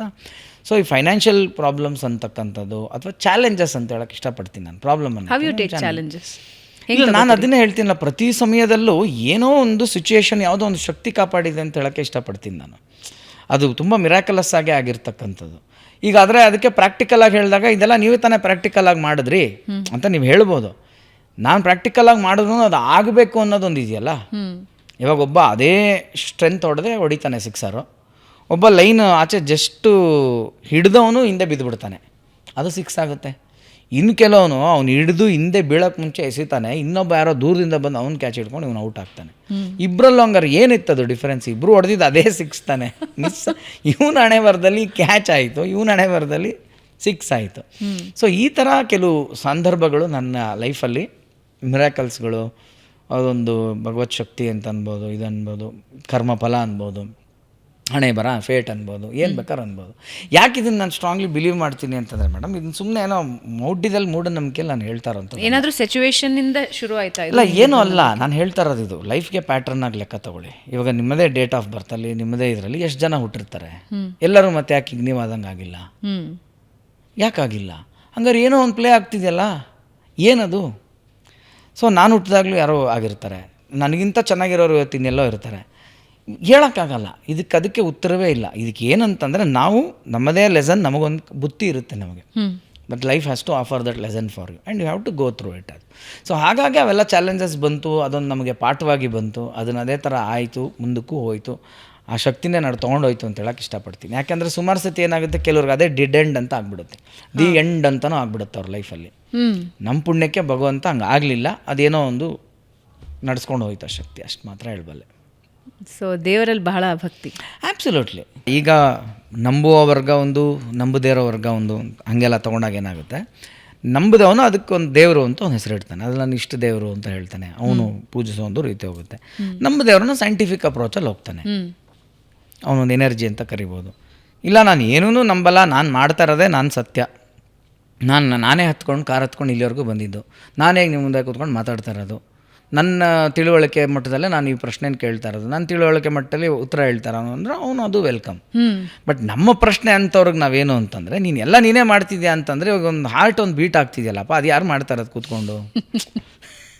ನೀನೇ ಎಲ್ಲ ಮಾಡ್ತಿದ್ಯಾ ಅನ್ನೋದಾದರೆ ನೀನೇ ಹೊಡ್ಕೊಂಡು ಆಡ್ಬಿಟ್ಟು ನೀನೇ ದಿನ ಬೆಳಗ್ಗೆ ಇಷ್ಟು ಸತಿ ಹೊಡ್ಕೊಂಡ್ರೆ, ಈಗ ಅಲಾರಾಮ್ ಕ್ಲಾಕ್ ಇಟ್ಟರೆ ಇಷ್ಟು ತಿರುಗುತ್ತೆ ಅಂತಾರಲ್ಲ, ಹಂಗೆ ನೀನೇನು ತಿರುಗಿಸ್ಕೊಂಡು ನೀನು ಬಂದಿಲ್ವಲ್ಲ, ಹೋಗ್ಲಿ ನೀನು ಹುಟ್ಟೇ ನಿನ್ನ ಕೈಯಲ್ಲಿ ಇರಲಿಲ್ವಲ್ಲ, ಮತ್ತು ಹೆಂಗೆ ಎಲ್ಲವೂ ನಾನೇ ಮಾಡ್ತಾಯಿದ್ದೀನಿ ಅಂತ ಹೆಂಗೆ ಹೇಳ್ತೀಯ? ಸೊ ಇವರ ಲಿಮಿಟೆಡ್, ನಿನ್ನದೊಂದು ಲಿಮಿಟೇಷನ್ ಇದೆ, ಆ ಲಿಮಿಟೇಷನ್ ಮೇಲೆ ಮೀರಿದ್ದೇನೋ ಒಂದು ಇದೆ ಅನ್ನೋದನ್ನು ನಾವು ಅದನ್ನು ದೃಢವಾಗಿ ಹೇಳ್ತೀವಿ. ಯಾವಾಗ ಮಿರಾಕಲ್ ಬಗ್ಗೆ ನಿಮಗೆ ನಂಬಿಕೆ ಬಂತು? ಏನಾದರೂ ಒಂದು ಘಟನೆ ಇತ್ತಾ ಲೈಫಲ್ಲಿ? ಅಂದರೆ ಈ ಕ್ಷಣದಿಂದ ನನ್ನ ಜೀವನದಲ್ಲಿ ನಾನು ಅದ್ರ ಬಗ್ಗೆ ನಂಬ್ತೀನಿ, ಒಂದು ಶಕ್ತಿ ಬಗ್ಗೆ ನಂಬ್ತೀನಿ ಅಂತ? ಎಕ್ಸಾಕ್ಟ್ಲಿ ಆ ಥರದ್ದೇನೋ ದಿಢೀರ್ ಅಂತಲ್ಲ, ನನಗೆ ಯಾವುದೋ ಒಂದು ಟ್ರಬಲ್ ಸಿಚುವೇಶನ್ ಇಲ್ಲ. ನಾನು ಅದನ್ನೇ ಹೇಳ್ತೀನಲ್ಲ, ನಿಮ್ಗೇನಾಗುತ್ತೆ, ಎವ್ರಿ ಪ್ರಾಬ್ಲಮ್ನ ನೋಡುವ ರೀತಿಯಲ್ಲಿ ಇದು ನಮಗೆ ಸಿಗ್ತಾ ಹೋಗುತ್ತೆ ಲೈಫಲ್ಲಿ. ಯಾವ ಥರ ಬೇಕಾದ್ರೆ ಇರ್ಬೋದು. ಫಾರ್ ಎಕ್ಸಾಂಪಲ್ ಇವಾಗ ಹೆಂಗೆ ತೊಗೊಳ್ಳಿ, ನಾನು ಪ್ರೊಫೆಷನಲ್ಲಿ ಹೇಳೋದಾದರೆ, ಓಕೆ ಚಿಕ್ಕ ವಯಸ್ಸಲ್ಲಿ ಒಂಥರದ ಪಾತ್ರ ಬರ್ತಾಯಿತ್ತು, ಒಂಥರದ ನಿರ್ದೇಶಕರೆಲ್ಲ ಪರಿಚಯ ಇದ್ದರು, ಒಂಥರ ಸಿನಿಮಾ ಸಿಗ್ತಾಯಿತ್ತು. ಈಗ ದೊಡ್ಡವನಾದ್ಮೇಲೆ ಯಾಕೆ ಅದೇ ಥರ ಪಾತ್ರ ಅದೇ ಥರ ನಿರ್ದೇಶಕರಿಂದ ನಂಗೆ ಸಿಗಲ್ಲ, ಅವರಿಂದ ನನಗೆ ಯಾಕೆ ಕರೆ ಬರಲ್ಲ, ಈಗ ಗೊತ್ತಲ್ವ ನಿಮ್ಗೆ ನಾನು ಯಾರು ಅಂದ್ಬಿಟ್ಟು ಅಂತ, ನೀವೇ ನನಗೆ ಯಾಕೆ ಮತ್ತೆ ಕರೆಯಲ್ಲ ಅನ್ನೋದೊಂದು ಪ್ರಶ್ನೆ ಉಟ್ಕೊಳ್ಳೋ ಥರನೂ ಇರ್ಬೋದು. ಅಥವಾ ಇನ್ಯಾವುದೋ ಒಂದನ್ನು ಹೀಗೆ ಹೀಗೆ ಹೀಗೆ ಮಾಡಿದ್ರೆ ಅದು ಹೀಗೆ ರಿಸಲ್ಟ್ ಬರುತ್ತೆ ಅಂತ ಅಂದ್ಕೊಂಡಿರ್ತೀವಿ ನಾವು. ಬಟ್ ನೀವು ಹೀಗೆ ಹೀಗೆ ಹೀಗೆ ಮಾಡಿದಾಗ ಅದು ಹಾಗೆ ಅಂತ ಒಂದು ರಿಸಲ್ಟ್ ಬರುತ್ತೆ. ಓಕೆ, ಇದು ಯಾಕೆ ಹಾಗಾಯಿತು, ಹಿಂಗೆ ಮಾಡಿದ್ರೆ ಹೀಗೆ ಬರಬೇಕಲ್ಲ ಅಂತ. ಈ ಎಲ್ಲ ಪ್ರಶ್ನೆಗಳಿಂದ ನಮಗೆ ಒಂದು ಸಮಥಿಂಗ್ ಬಿಯಾಂಡ್ ಅವರ್ ಕಂಟ್ರೋಲ್ ಅನ್ನೋದನ್ನು ಹುಡ್ಕೊಂಡು ಹೋಗಬೇಕು ಅಂತ ಮನ್ಸಿಗೆ ಬಂದ್ಬಿಡುತ್ತೆ. ಸೊ ಆ ನಿಟ್ಟಿನಲ್ಲಿ ನಾನು ಅದನ್ನು ನಂಬ್ತೀನಿ. ಆ್ಯಂಡ್ ನಾನು ಅದೇ ಹೇಳ್ತೀನಲ್ಲ, ಚಿಕ್ಕ ವಯಸ್ಸಿಂದ ಮೇ ಬಿ ಅದು ಇನ್ಬಿಲ್ಟ್ ಏನೋ ಗೊತ್ತಿಲ್ಲ, ನಮ್ಮ ಅಪ್ಪನ ಹೇಳ್ತಿರ್ತಾನೆ, ಅಮ್ಮನ ಹೇಳ್ತಿರ್ತಾನೆ, ಸುಮ್ಮನೆ ಒಂದು ಪೇಪರ್ ಪೆನ್ ಕೊಟ್ಬಿಟ್ಟು ಬರೀ ಅಂತಂದರೆ ಹಿಂಗೆ ಲಿಂಗ ಬರೆಯೋದು, ಹಿಂಗೇನೋ ಗಣೇಶ ಬರೆಯೋದು, ಈ ಥರನೇ ಡ್ರಾಯಿಂಗ್ ಕೂಡ ನಾನು ಅದೇ ಥರ ಬರಿತಾ ಇದ್ದಂತೆ. ಸೊ ಅದರ ಆಸಕ್ತಿಗಳು, ಆ ನಂಬಿಕೆಗಳು, ಮತ್ತು ನೀವು ಬೆಳೆದು ಬರುವ ವಾತಾವರಣ ಎಲ್ಲವೂ ನಿಮ್ಮನ್ನು ಅದ್ರ ಕಡೆಗೆ ಇದು ಮುಖ ಮಾಡುತ್ತೆ. But when you go on ಅಲ್ವಾ, ನೀವು ಡೀಪರ್ ಹೋಗ್ತಾ ಹೋಗ್ತಾ ಹೋಗ್ತಾ ನಿಮಗೆ ಇದು ಕಾನ್ಸೆಪ್ಟ್, ಓಹೋ ಇದು ಬೇರೆ ಥರ ಅಂತ ಅನ್ಸೋಕ್ಕೆ ಸ್ಟಾರ್ಟ್ ಆಗುತ್ತೆ. ಚೈಲ್ಡ್ ಆರ್ಟಿಸ್ಟ್ ಆದಾಗ ನಿಮಗೆ ಸುತ್ತಮುತ್ತ ಇರೋ ಎಲ್ಲ ಅಟೆನ್ಷನ್ನು ಸಿಗುತ್ತೆ, ಎಲ್ಲರೂ ನಿಮ್ಮನ್ನು ಮುದ್ದಾಡ್ತಾರೆ, ಒಂದು ಪ್ರೋಗ್ರಾಮಿಗೆ ಕರ್ಕೊಂಡು ಹೋಗಬೇಕು ಅಂತ ಹೇಳ್ತಾರೆ. ಬಟ್ ಒನ್ ಫೈನ್ ಡೇ ಆಫರ್ಗಳು ಸ್ಟಾಪ್ ಆಗುತ್ತೆ, ಸ್ವಲ್ಪ ದೊಡ್ಡವರು ಆಗ್ತಾ ಇದ್ದ ಹಾಗೆ ಫಿಲ್ಟರ್ ಆಗುತ್ತೆ. ಅದನ್ನ ಹೆಂಗೆ ನೀವು ಡೈಜೆಸ್ಟ್ ಮಾಡ್ಕೊಂಡ್ರಿ? ಇಲ್ಲ, ಇಮಿಡಿಯೇಟ್ ಡೈಜೆಸ್ಟ್ ಆಗಲ್ಲ, ಅದು ಹೆಂಗದು? ಅದೇ ಡೈಜೆಸ್ಟ್ ಆಗಲ್ಲ, ಅದೇ ಸಮಸ್ಯೆಗೆ ದಾರಿ ಆಗೋದು. ಇದೇನಕ್ಕೆ ಇದು ಈ ಥರ ಹಿಂಗೆ ಫಿಲ್ಟರ್ ಆಗ್ತದೆ, ಇದ್ಯಾಕೆ ಹಿಂಗಾಗ್ತದೆ, ಹಂಗಾಗ್ತದೆ. ಸೊ ಇವಾಗೇನಾಗುತ್ತೆ, ನೀವು ನಿಮ್ಮದೇ ಬೇರೆ ಕಾರ್ಡ್ಸ್ನ ಪ್ಲೇ ಮಾಡಬೇಕಾಗುತ್ತೆ. ಇಷ್ಟು ದಿನ ನೀವು ಈ ಸೆಟ್ ಆಫ್ ಕಾರ್ಡಲ್ಲಿ ನೀವು ಒಂದು ಶೋ ಮಾಡ್ತಾ ಇರ್ತೀರ, ಇವಾಗ ಇದು ವರ್ಕ್ ಆಗಲ್ಲ. ನೀವು ಆವಾಗ ನಿಮ್ಮೊಳಗೊಬ್ಬ ಟೆಕ್ನಿಷಿಯನ್ ಹುಡ್ಕೊತಾನೆ, ಓಕೆ ನಾನು ಡಿರೆಕ್ಟ್ ಮಾಡಬೇಕು, ಓಕೆ ನನಗಿದು ಆ್ಯಕ್ಟಿಂಗ್ ಸಾಕು ಅನ್ನಿಸ್ತಾ ಇದೆ. ಸೊ ಅದೆಲ್ಲ ಒಂದು ಕಡೆ ಬೋರ್ ಅನ್ನಿಸ್ತು ಅಂತಂದ್ರೆ, ಓಕೆ ನಾನು ಆ್ಯಂಕರಿಂಗ್ ಮಾಡಬೇಕು, ಓಕೆ ನಾನು ಪ್ರೊಡಕ್ಷನ್ ಮಾಡಬೇಕು, ಓಕೆ ನಾನು ಎಲ್ಲ ರಂಗದಲ್ಲೂ ಇದ್ದಾಗ ನನಗೆ ಆಟ ನೀಟಾಗಿ ಗೊತ್ತಿರುತ್ತೆ. ಸೊ ಯಾವ ಕಾರ್ನರಿಂದ ಬೇಕಾದ್ರೂ ನಾನು ಗೋಲ್ ಹೊಡಿಬೋದು ಅನ್ನೋದು ಒಂದು ಗೊತ್ತಾಗುತ್ತೆ. ಇದೆಲ್ಲವೂ ಹಂತವಾಗಿ ಗೊತ್ತಾಗ್ತಕ್ಕಂಥದ್ದು. ಸೊ ಯಾರೋ ಒಬ್ಬರಿಗೆ ಯಾವುದೋ ಒಂದು ವಿಚಾರ ಕೈ ಹಿಡಿದಿರುತ್ತೆ, ಅವ್ರಿಗೆ ಅದೇ ಕೊನೆಯವ್ರಿಗೂ ಊಟ ಕೊಟ್ಕೊಂಬಂದ್ಬಿಡುತ್ತೆ, ಅದು ಬೇರೆ ವಿಚಾರ, ಅದು ಅವ್ರ ಇಚ್ಛೆ ಮತ್ತು ಅವ್ರ ಪ್ಯಾಕೇಜ್ ಆಫ್ ಲೈಫ್ ಅದು. ಇನ್ನು ಕೆಲವರಿಗೆ ಲೈಫ್ ಈ ಥರನೂ ಒಂದು ಆಫರ್ ಮಾಡುತ್ತೆ, ನೀನು ಇದನ್ನು ಕಲಿ, ನೀನು ಇದನ್ನು ಮಾಡು ಅಂತ. ಆವಾಗ ಇದೆಲ್ಲವೂ ಮಾಡಬೇಕಾಗತ್ತೆ ಲೈಫಲ್ಲಿ. ಸೊ ನಾನು ಅದಕ್ಕೆ ಹೇಳಿದೆ, ನಾನು TV ಮಾಡಿದ್ದೀನಿ, ನಾನು ರೇಡಿಯೋ ಜಾಕ್ ಕೂಡ ಮಾಡಿದ್ದೀನಿ ಒಂದೂವರೆ ವರ್ಷ. ಸೊ ಈ ಎಲ್ಲ ಆರ್ಟ್ಸ್ ಆ್ಯಂಡ್ ಎಂಟರ್ಟೈನ್ಮೆಂಟ್ ಅಂತ ಬಂದಾಗ ಎಲ್ಲವನ್ನೂ ನಾನು ಟಚ್ ಮಾಡಿ I have tasted that water. ಇದು ನೀವು ಸರ್ವೈವಲ್ ಅಂತನಾದ್ರು ತಿಳ್ಕೊಳ್ಳಿ, ಅಥವಾ ಸ್ಕಿಲ್ ಅಪ್ಗ್ರೇಡ್ ಅಂತನಾದ್ರು ತಿಳ್ಕೊಳ್ಳಿ, ಹೆಂಗೆ ಬೇಕಾದ್ರೂ ಮಾಡ್ಕೋಬೋದು ನಾವು. ಸೊ ಹಾಗಾಗಿ in a way I am very thankful. ಯಾಕಂದ್ರೆ ತೊಗೊಂಡೋಗಿ ಎಲ್ಲೇ ಬಿಸಾಕಿದ್ರು ಬದುಕಕ್ಕೆ ಬರುತ್ತಲ್ಲ ಒಂದು ಲೆಕ್ಕಾಚಾರದಲ್ಲಿ. ಬರೀ ಬಾವಿ ಕಪ್ಪೆಯಾಗಿ ಉಳಿದಿಲ್ವಲ್ಲ, ಸಮುದ್ರದಲ್ಲಿ ಬಿಟ್ಟರೆ ಒಂದು ತಕ್ಕ ಮಟ್ಟಿಗೆಲ್ಲ ಒಂದು ಬಂಡೆಗಲ್ ಸಿಗೋವರೆಗೂ ಒಂದು ದಡ ಬರೋರು ಬರೋ ಥರ, ನದಿಲಿ ಬಿದ್ದರೆ ಒಂಥರ ಡೈ ಹೊಡ್ಕೊಂಡು ಬರೋ ಥರ. ಸ್ಟ್ರಗಲ್ ಅನ್ಸಲ್ವಾ ಯಾವಾಗಲೂ? ಅದು ಸ್ಟ್ರಗಲ್ ಇದ್ದೇ ಇರುತ್ತೆ. ನಿಮ್ಗೆ ಅದನ್ನೇ ಹೇಳೋದು ನಾನು ನಿಮಗೆ. ಸ್ಟ್ರಗಲ್ ಇಲ್ಲದೆ ಏನು ಲೈಫ್ ಇರುತ್ತೆ, ಮಜಾ ಏನು ಅಂತ. There is a difference between river and pond. ಓಕೆನಾ? ನದಿ ಹರ್ಕೊಂಡು ಹೋಗ್ತಾ ಇರುತ್ತೆ, ಮೇಲಿಂದ ಧುಮುಕುತ್ತೆ, ಹಳ್ಳ ಕೊಳ್ಳ ಸುತ್ತುತ್ತೆ, ಗಿಡ ಮರ ಎಲ್ಲ, ಕೊನೆಗೆ ಶಾಂತವಾಗಿ ಹೋಗಿ ಸಮುದ್ರನ ಸೇರುತ್ತೆ. ಪಾಂಡ್ ಒಂದೇ ಕಡೆ ಇರುತ್ತೆ, ಪಾಚಿ ಕಟ್ಬಿಡುತ್ತೆ. ಸೊ ಏನು ಮಜಾ ಏನಿದೆ ಲೈಫಲ್ಲಿ? ಸೊ ತುಂಬ ಬಿಸಿಲಾಯಿತು ಅಂದರೆ ಕೆರೆ ಬತ್ತೋಗುತ್ತೆ, ನದಿ ಯಾವತ್ತೂ ಬತ್ತಲ್ಲ. ಕನಿಷ್ಠ ಪಕ್ಷ ಸ್ವಲ್ಪ ನೀರು ಕಮ್ಮಿ ಆಗ್ಬೋದೇ ಹೊರತು ನದಿ ಬತ್ತೋಗಿರೋದು ಅನ್ನೋ ಥರದ್ದು ಎಲ್ಲೂ ಇಲ್ಲ. ಅದು ಕಲುಷಿತ ಆಗ್ಬೋದು ನಾವು ಮಾಡೋ ಕಲುಷಿತದಿಂದ, ಬಟ್ ಅದರ ಮೂಮೆಂಟ್, ಅದರ ಫ್ಲೋ ಯಾವತ್ತೂ ಅದು ನಿಲ್ಲಲ್ಲ, ಅದು ಹೋಗ್ತಾ ಇರುತ್ತೆ. ಸೊ ಅದನ್ನು ಈಸಿಯಾಗಿ ಹೋಗಿ ಸಮುದ್ರಕ್ಕೆ ಸೇರು ಅಂತಂದ್ರೆ ಅಲ್ಲಿ ಏನಿರುತ್ತೆ ಮಜಾ ಅಂತ ನಾನು ಹೇಳ್ತೀನಿ. ಸೊ ಆನಂದ ನದಿ ನಾನು ಅಂತಲ್ಲ, ಎಲ್ಲರ ಲೈಫು ನದಿನೇ. ನೀವು ಹಾಗೆ ಅಂದ್ಕೊಂಡಾಗ ನಿಮ್ಗೆ ಅದು ಕ್ಲಾರಿಟಿ ಸಿಗುತ್ತೆ. ಇಲ್ಲ ನಾನು ನಿಂತು ನೀರು ಅಂತ ಫೀಲ್ ಆಗಿಬಿಟ್ರೆ ಅದು ನಿಂತು ನೀರು ಫೀಲ್ ಕೊಡೋಕ್ಕೆ ಸ್ಟಾರ್ಟ್ ಆಗುತ್ತೆ. ಇಲ್ಲ ನಾನು ನದಿ, ನಾನು ಹ್ಯಾವ್ ಟು ಮೂವ್ ಆನ್. ಅದನ್ನು ಅಂಡರ್ಲೈನ್ ಮಾಡಿಕೊಂಡ್ರೆ ಯು ವಿಲ್ ಮೂವ್. ಚೈಲ್ಡ್ ಆರ್ಟಿಸ್ಟ್ಗಳಾಗಿ ಬಹಳಷ್ಟು ಜನ ಬರ್ತಾರೆ, ಹಾಗೆ ಕಳೆದು ಹೋಗ್ಬಿಡ್ತಾರೆ. ಕೆಲವೊಂದು ಸಲ ಏನಾಗುತ್ತೆ ಅಂದರೆ ಸಿನಿಮಾ ಇಂಡಸ್ಟ್ರಿ ಬೇಡ ಅನ್ನೋ ನಿರ್ಧಾರ ತೊಗೊಂಡ್ಬಿಡ್ತಾರೆ. ಅದಕ್ಕೆ ಕಾರಣ ಏನು ಅಂದರೆ ಆಫರ್ಗಳ ಕೊರತೆ ಇರುತ್ತಾ, ಅವರಿಗೆ ಸಾಕು ಅನ್ಸತ್ತಾ, ಪ್ರೆಷರಾ, ಏನು ಕಾರಣ? ಇಲ್ಲ, ನನಗೆ ಬಹುತೇಕ ಏನಾಗುತ್ತೆ ನನಗೆ ಅಂದರೆ 2 ಥರ ಬರುತ್ತೆ ಮೇಡಮ್. ಒಂದು ಇಂಟ್ರೆಸ್ಟ್ ಲೆವೆಲ್ ಕೂಡ ಕೌಂಟ್ ಆಗುತ್ತೆ, ಓಕೆನಾ. ಆಮೇಲೆ ಇನ್ನೊಂದು, ನಾನು ನನ್ನ ಜೊತೆಯಲ್ಲಿ ಮಾಡಿದಂಥ ಸಹ ಕಲಾವಿದರು ಅವರು ಅದೇ ಒಂದು ಜನ್ರೇಷನ್ ಇನ್ನೂ ಇದೆಯಾ ಇಲ್ವಾ, ಅದೊಂದು ನನ್ನದೊಂದು ಪ್ರೀತಿಯ ಕಂಫರ್ಟ್ ಝೋನು, ನನ್ನದೊಂದು ಎರ ಇರುತ್ತೆ. ಅದರ ಚೇಂಜ್ ಓವರ್ಸ್ ಇರ್ಬೋದು, ಅಥವಾ ವೈಯಕ್ತಿಕವಾಗಿ ನನಗೇನೆ ಬೇಡ ಅಂತಲೂ ಅನಿಸ್ಬೋದು. ನಿಮ್ಗೆ ಅದೇ ಹೇಳ್ತೀವಲ್ಲ, ಚಿಕ್ಕ ವಯಸ್ಸಲ್ಲಿ ಕೆಲವೊಂದು ಸಿಗೋದು ಕೂಡ ಭಾಳ ಬೇಗ ಬೋರ್ ಆಗುತ್ತೆ, ಸಾಕಪ್ಪ ಇದು ಅಂತಲೂ ಅನಿಸುತ್ತೆ. ಬಹುತೇಕ ಎಲ್ಲರದು ಅದೇ ಅಂತಲೇ ನಾನು ಭಾವಿಸ್ತೀನಿ. ಈಗ ನನಗೆ ಬಂದಿಲ್ವಾ, ಅದು ನನಗೂ ಬಂದಿತ್ತು. ನಾನು ಬೇರೆ ಮಾಡಿಲ್ವಾ, ಬೇರೆ ಪ್ರಯತ್ನ ಪಟ್ಟೆ, ಬಟ್ ನಂಗೆ ಬೇರೆ ಎಲ್ಲೂ ವರ್ಕ್ ಆಗಿಲ್ಲ, ಮತ್ತದು ಹೇಳ್ಕೊಂಡು ಇದಕ್ಕೆ ಬರ್ತಾಯಿತ್ತು. ಸೊ ನನ್ನ ಕೇಸ್ ಆ ಥರದ್ದು. ಸೊ ಒಬ್ಬೊಬ್ರದ್ದು ಏನಾಗುತ್ತೆ, they feel happy, okay I have done good achievement. ನನಗೆ ಈ ಕ್ಷೇತ್ರದಿಂದ ಬೇರೆ ಬೇರೆ ನೋಡೋದಿರುತ್ತೆ ಅಂತಿರುತ್ತೆ. ಅಲ್ಲಿ ಹೋಗಿ ಸಕ್ಸಸ್ ಕಂಡ ಮೇಲೆ ಅದ್ರ ಮುಂದೆ ಈ ಸಕ್ಸಸ್ ತಿರ್ಗಾ ಒಂದು ಸ್ವಲ್ಪ ಚಿಕ್ಕದಾಗೆ ಅಂತ ಅನ್ನಿಸ್ಬೋದು. ಸೊ ಹಾಗಾಗಿ ಅವ್ರು ವಾಪಸ್ ಬರೋ ನಿರ್ಧಾರನ ಕೆಲವರು ತೊಗೊಳ್ಬೋದು, ತೊಗೊಳ್ದೇನೂ ಇರ್ಬೋದು. ಅದು ವೈಯಕ್ತಿಕ ಚಾಯ್ಸ್. ಡೈಲಿಮಾ ಹೆಂಗಿರುತ್ತದು? High success, average success? ಇಲ್ಲ, ಅದು ಡಿಲಮಾ ಅಂತ ಹೇಳೋಕ್ಕೆ ಇಷ್ಟಪಡಲ್ಲ ನಾನು. ಏನಾಗುತ್ತೆ, ಚಾಯ್ಸ್ ಅಂತ ಹೇಳ್ತೀನಿ ಯಾವಾಗಲೂ ನಾನು. ಚಾಯ್ಸ್ ಒಂದು, ಆಮೇಲೆ ಒಂದು ಪಾಯಿಂಟಲ್ಲಿ ಒಂದು ಕ್ಲಾರಿಟಿ ಬಂದುಬಿಡುತ್ತೆ, ತುಂಬ ಕ್ಲಾರಿಟಿ ಬರುತ್ತೆ. ಇಲ್ಲ, ನನಗೆ ಐ ವಿಲ್ ಡೂ ದಿಸ್, ನಾನು ಇದನ್ನು ಮಾಡ್ಕೊಂಡು ಹೋಗ್ತೀನಿ ಅನ್ನೋದು ಒಂದು ಕ್ಲಾರಿಟಿ ಬಂದಾಗ ಏನಾಗುತ್ತೆ, ಡಿಸಿಷನ್ ಮೇಕಿಂಗ್ ಈಸಿ ಆಗುತ್ತೆ. ಓಕೆ, ಕ್ಲಾರಿಟಿ ಇದು ನೀವು ಮಾತಾಡ್ತಿರೋದು ಇಟ್ಸ್ ಪಿಕ್ಚರ್ ಪರ್ಫೆಕ್ಟ್ ಆನಂದ್. ಅಂದರೆ ಒಂದು ಲೈಫ್ ಹಿಂಗಿದ್ರೆ ಚಂದ ಅನ್ಸೋ ಅಷ್ಟು ನೀವು ಇದನ್ನು ಲೈಫ್ನ ಇಷ್ಟು ಈಸಿಯಾಗಿ ತಗೋತಿದ್ರೆ ಬಹಳಷ್ಟು ಜನ ತುಂಬ ತಡಬಡಾಯಿಸ್ಬಿಡ್ತಾರೆ, ತುಂಬ ಅಳ್ಳಾಡೋಗ್ತಾರೆ. ಏನು ರೀಸನ್ ನಿಮ್ಮ ಪ್ರಕಾರ? ನನಗೆ ಅದಕ್ಕೆ ನನಗೆ ಆಧ್ಯಾತ್ಮ ನನಗೆ ತುಂಬ ದೊಡ್ಡ ಫೌಂಡೇಶನ್ ಅಂತ ಹೇಳೋಕ್ಕೆ ಇಷ್ಟಪಡ್ತೀನಿ, ಓಕೆನಾ. ನಾನು ನಿಮಗೆ ಸಿಂಪಲ್ಲಾಗಿ ಒಂದು ಎಕ್ಸಾಂಪಲ್ ಕೊಟ್ಟು ಅರ್ಥ ಮಾಡಿಸ್ಲಾ ಟ್ರೈ ಮಾಡ್ತೀನಿ. ನೀವು ಹೇಳಿದಕ್ಕೆ ನನಗೆ ಜ್ಞಾಪಕ ಬರ್ತಾ ಇದೆ ಇವಾಗ. ಇನ್ನು ಹೆಂಗೆ ಹೇಳಿ ಅರ್ಥ ಮಾಡಿ, ಇವಾಗ ಕೆಲವು ಮಕ್ಕಳಿಗೆ ಆಟ ಸಾಮಾನು ಕೊಡ್ತೀವಿ, ಓಕೆ, ಅವ್ರ ಜೊತೆ ಆಟ ಆಡ್ತಾ ಇರುತ್ತೆ, ತುಂಬ ಚೆನ್ನಾಗಿ ಆಟ ಆಡ್ತಾವೆ. ಇನ್ನು ಕೆಲವು ಮಕ್ಕಳಿಗೆ ಆಟ ಸಾಮಾನು ನೀವು ಕೊಟ್ಟಿದ ತಕ್ಷಣ ಒಂದು ಸ್ಕ್ರೂ ಡ್ರೈವರ್ ಹುಡುಕ್ತವೆ. ಓಕೆ, ಅದು ಬಿಚ್ಚು ಒಳಗಡೆ ಹೆಂಗಾಗಿದೆ ಅದನ್ನು ನೋಡೋರ್ಗೂ ಅವ್ರಿಗೆ ಸಮಾಧಾನ ಇರೋ. ನೋಡಿದ್ದೀರ ಅಂತ ಮಕ್ಕಳನ್ನ? ಹೊಸ ಆಟ ಸಾಮಾನು, ಫರ್ಗೆಟ್ ಅಬೌಟ್ ಹಳೇದು, ಅದು ಹೆಂಗೆ ಮಾಡಿದ್ದಾರೆ ಅಂತೆಲ್ಲ ನೋಡಿ ಮತ್ತೆ ಅದನ್ನು ಅಸೆಂಬಲ್ ಮಾಡಿ ಆಮೇಲೆ ಆಟ ಆಡೋವಂಥದ್ದು. ಇಲ್ಲಿ 2 ಕ್ಯಾಟಗರಿ ಬಂತು. ಬಟ್ ಬಹುತೇಕ ಕ್ಯಾಟಗರಿ ಏನು, ಕೊಟ್ಟಿದ್ದ ಆಟ ಸಾಮಾನು ಇಟ್ಕೊಂಡು ಆಟ ಆಡೋವಂಥ ಮಕ್ಕಳು. ಈಗ ಆಟ ಸಾಮಾನು ಯಾವುದೋ ಒಂದು ಪಾಯಿಂಟಲ್ಲಿ ಮುರಿದೋಯ್ತು ಅಂತ ಅಂದ್ಕೊಳ್ಳೋಣ, ಈ ಮಗು ಅಳಕ್ಕೆ ಸ್ಟಾರ್ಟ್ ಮಾಡುತ್ತೆ. ಬಟ್ ಈ ಮಗು ಅಳಲ್ಲ. ಯಾಕೆ, ಇದು ಮೊದಲೇ ಸ್ಕ್ರೂ ಡ್ರೈವರ್ ಇಟ್ಕೊಂಡು ಎಲ್ಲ ನೋಡಿತ್ತಲ್ಲ ಒಳಗೆ, ಇದು ಎಲ್ಲಿ ಮುರಿದಿದೆ, ಯಾಕೆ ಈಗ ಆಟ ಸಾಮಾನು ಮೊದಲಿನ ಥರ ಇಲ್ಲ, ಹಿಂಗೆ ಎಳೆದ್ಬಿಟ್ಬಿಟ್ರೆ ಕಾರ್ ಯಾಕೆ ಮತ್ತೆ ಮುಂದೆ ಹೋಗ್ತಾ ಇಲ್ಲ ಅಂತ ಇದಕ್ಕೆ ಗೊತ್ತಿದ್ದಕ್ಕೆ ಈಗ ಓಪನ್ ಮಾಡಿ ಅದೇ ರೀಅಸೆಂಬಲ್ ಮಾಡುತ್ತೆ. ಅಥವಾ ಹೋಗಿ ಅಪ್ಪನ ಕೇಳುತ್ತೆ, ಇದರಲ್ಲಿ ಹಿಂಗೆ ಆಗಿದೆ, ಇದು ನನಗೊಂದು ತಂದು ಕೊಡು, ಇದು ನಾನು ರೆಡಿ ಮಾಡ್ಕೊತೀನಿ ಅಂತ. ಮತ್ತೆ ಅದು ತಂದು ಕೊಟ್ಮೇಲೆ ಆಟ ಸಾಮಾನು ಜೊತೆ ಅದು ಆಟ ಆಡುತ್ತೆ. ಇಷ್ಟೇ 2ರಲ್ಲೂ ಇರೋ ಡಿಫ್ರೆನ್ಸ್. 2 ಥರದ ಜನನೇ ಇರೋದಿಲ್ಲಿ. ನಾನು ಯಾರು ಆಧ್ಯಾತ್ಮದಲ್ಲಿ ಸ್ಟ್ರಾಂಗ್ ಇದ್ದಾರೆ ಅವರು 2ನೇ ಕ್ಯಾಟಗರಿ ಅಂತ ಹೇಳಕ್ಕೆ ಇಷ್ಟಪಡ್ತೀನಿ. ಈ ಮೊದಲನೇ ಕ್ಯಾಟಗರಿಯವರು ಸಿಕ್ಕಿದ ಆಟ ಸಾಮಾನು ಜೊತೆ ಇಟ್ಕೊಂಡು ಆಟ ಆಡೋವಂಥವ್ರು, ಅದು ಮುರಿದೋದ್ಮೇಲೆ ಅಳೋವಂಥವ್ರು. ಯಾಕೆ ಅವ್ರಿಗೆ ಅದಾದ್ಮೇಲೆ ಏನು ಅಂತ ಗೊತ್ತಿಲ್ಲ, ಅದು ಯಾಕೆ ಮುರಿದೋಯ್ತು, ಇಷ್ಟು ದಿನ ಚೆನ್ನಾಗಿ ಓಡ್ತಾಯಿತ್ತು, ಯಾಕೆ ಏನಾಯಿತು, ಅದಕ್ಕೆ ಯಾಕಂದರೆ ಅದ್ರ ಬಗ್ಗೆ ತಿಳ್ಕೋಬೇಕು ಅಂತ ಅವರು ಪ್ರಯತ್ನವೇ ಪಟ್ಟಿಲ್ಲ ಯಾವತ್ತು ಲೈಫಲ್ಲಿ.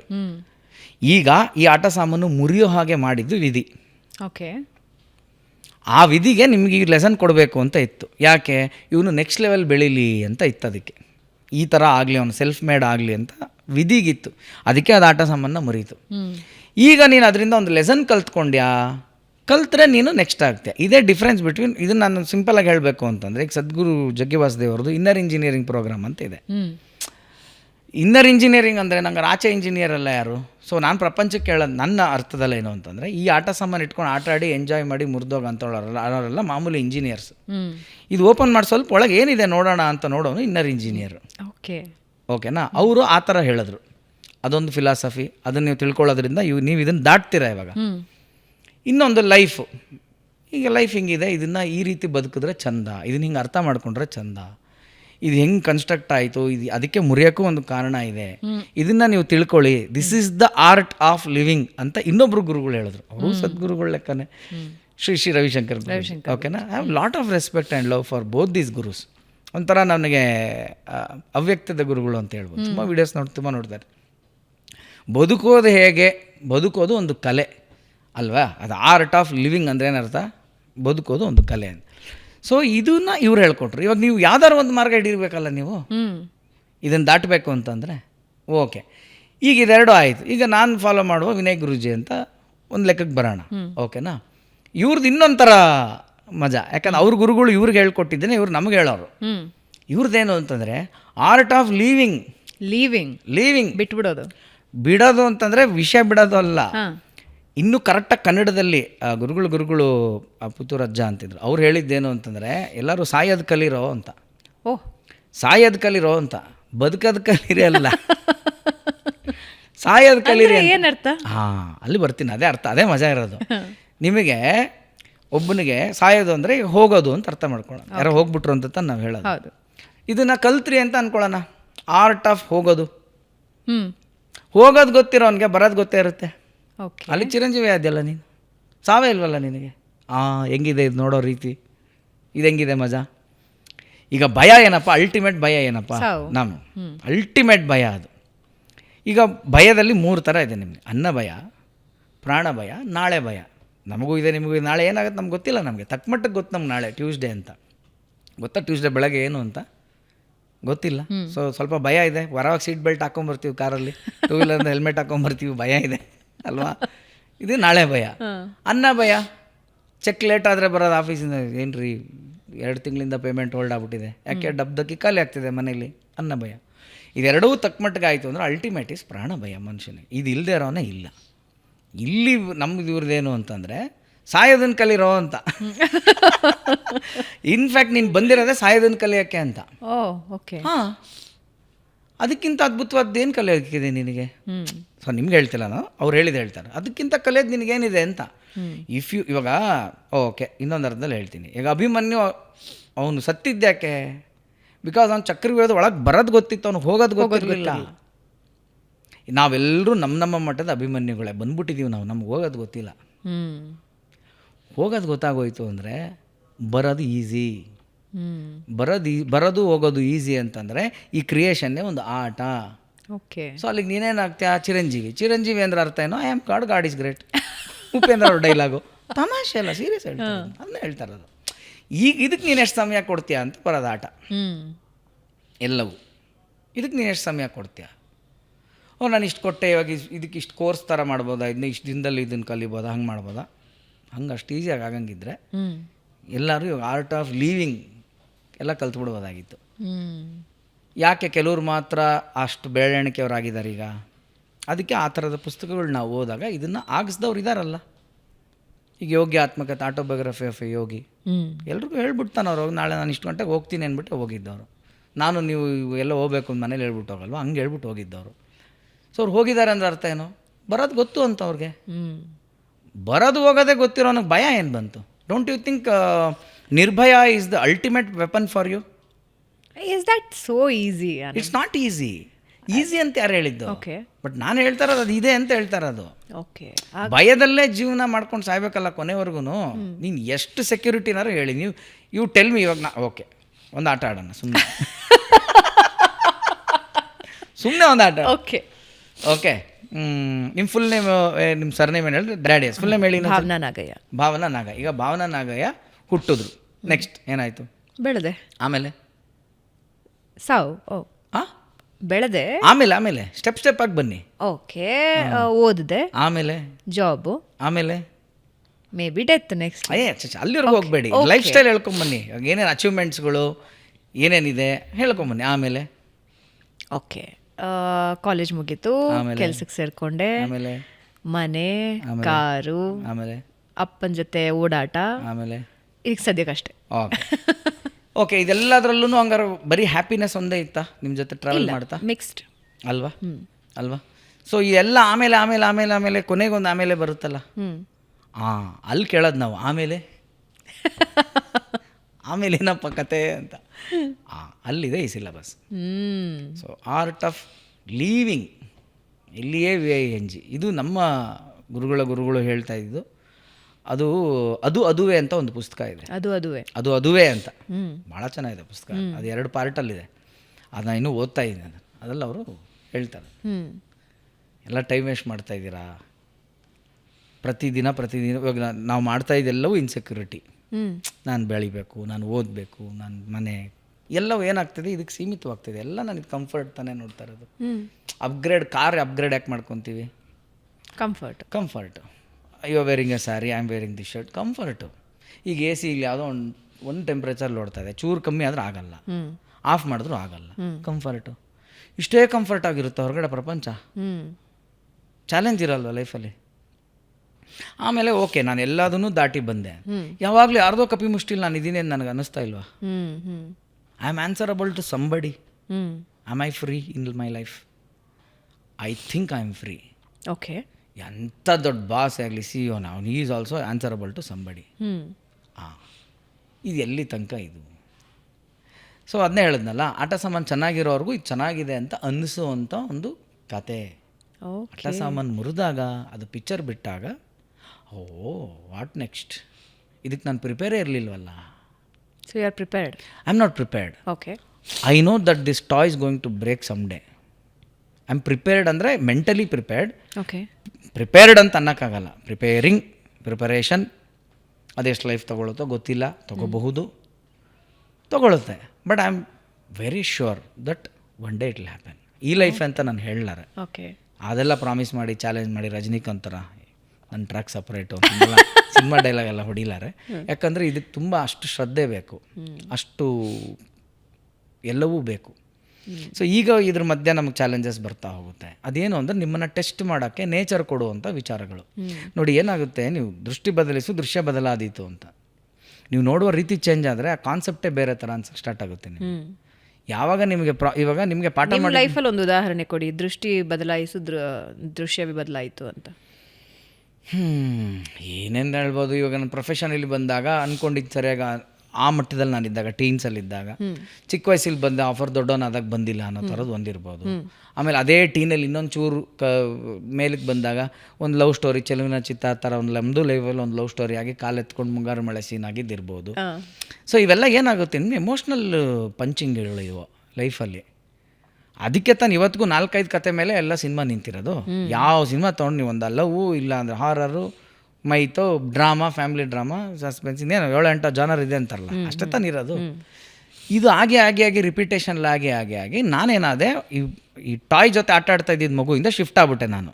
ಇದೇನೋ ಇದೆ ಅಜ್ಜಿ, ಇದು ಬಿಚ್ಚು ನೋಡ್ಬೇಕು, ಇದು ಸರಿ ಹೋಗ್ತಾ ಇಲ್ಲ life,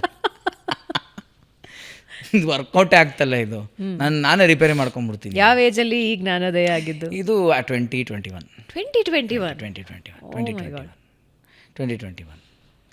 2021. So by the time of 26 ಮದುವೆ ಆಯಿತು. ಅಂದರೆ ಅಲ್ಲಿಗೆ ಸ್ಟಾರ್ಟ್ ಆಗಿತ್ತು, 2021ಇಂದ ಸ್ಟಾರ್ಟ್ ಆಗಿತ್ತು. 26 ಅಷ್ಟೊತ್ತಿಗೆ. ಆದರೆ ಇವೆಲ್ಲವೂ ಇದ್ದಿದ್ದರಿಂದನೇ ಇವತ್ತಿಗೂ ಈಗ ಕೇಳ್ಬೋದು, ಐ ಆಮ್ 42 ನಾವು. ಹಂಗಂತ ಇವಾಗೆಲ್ಲ ಬಿಟ್ಬಿಟ್ಟು ನಾನು ದಂಡ ಕಮಂಡ್ಲ ಇಟ್ಕೊಂಡು ಹೋಗ್ಬಿಡ್ಬೋದಾಗಿತ್ತು. ಅದಲ್ಲ, ಇಲ್ಲಿ ಈಸಬೇಕು, ಇದ್ದು ಜಯಿಸಬೇಕು ಅನ್ನೋದೇ ಸಿಲೆಬಸ್ ಅಂತ ಗೊತ್ತಾಗಿದ್ದು ನಮ್ಗೆ ಇವಾಗ. ಓಕೆ. ಅದರಲ್ಲಿ ಹೆಂಗಿರಬೇಕು ತುಂಬ ಕ್ಲಾರಿಟಿ ಇರೋರು ಅಂತ ನೀವು ಅನ್ನಿಸ್ತಾ ಇದೆ.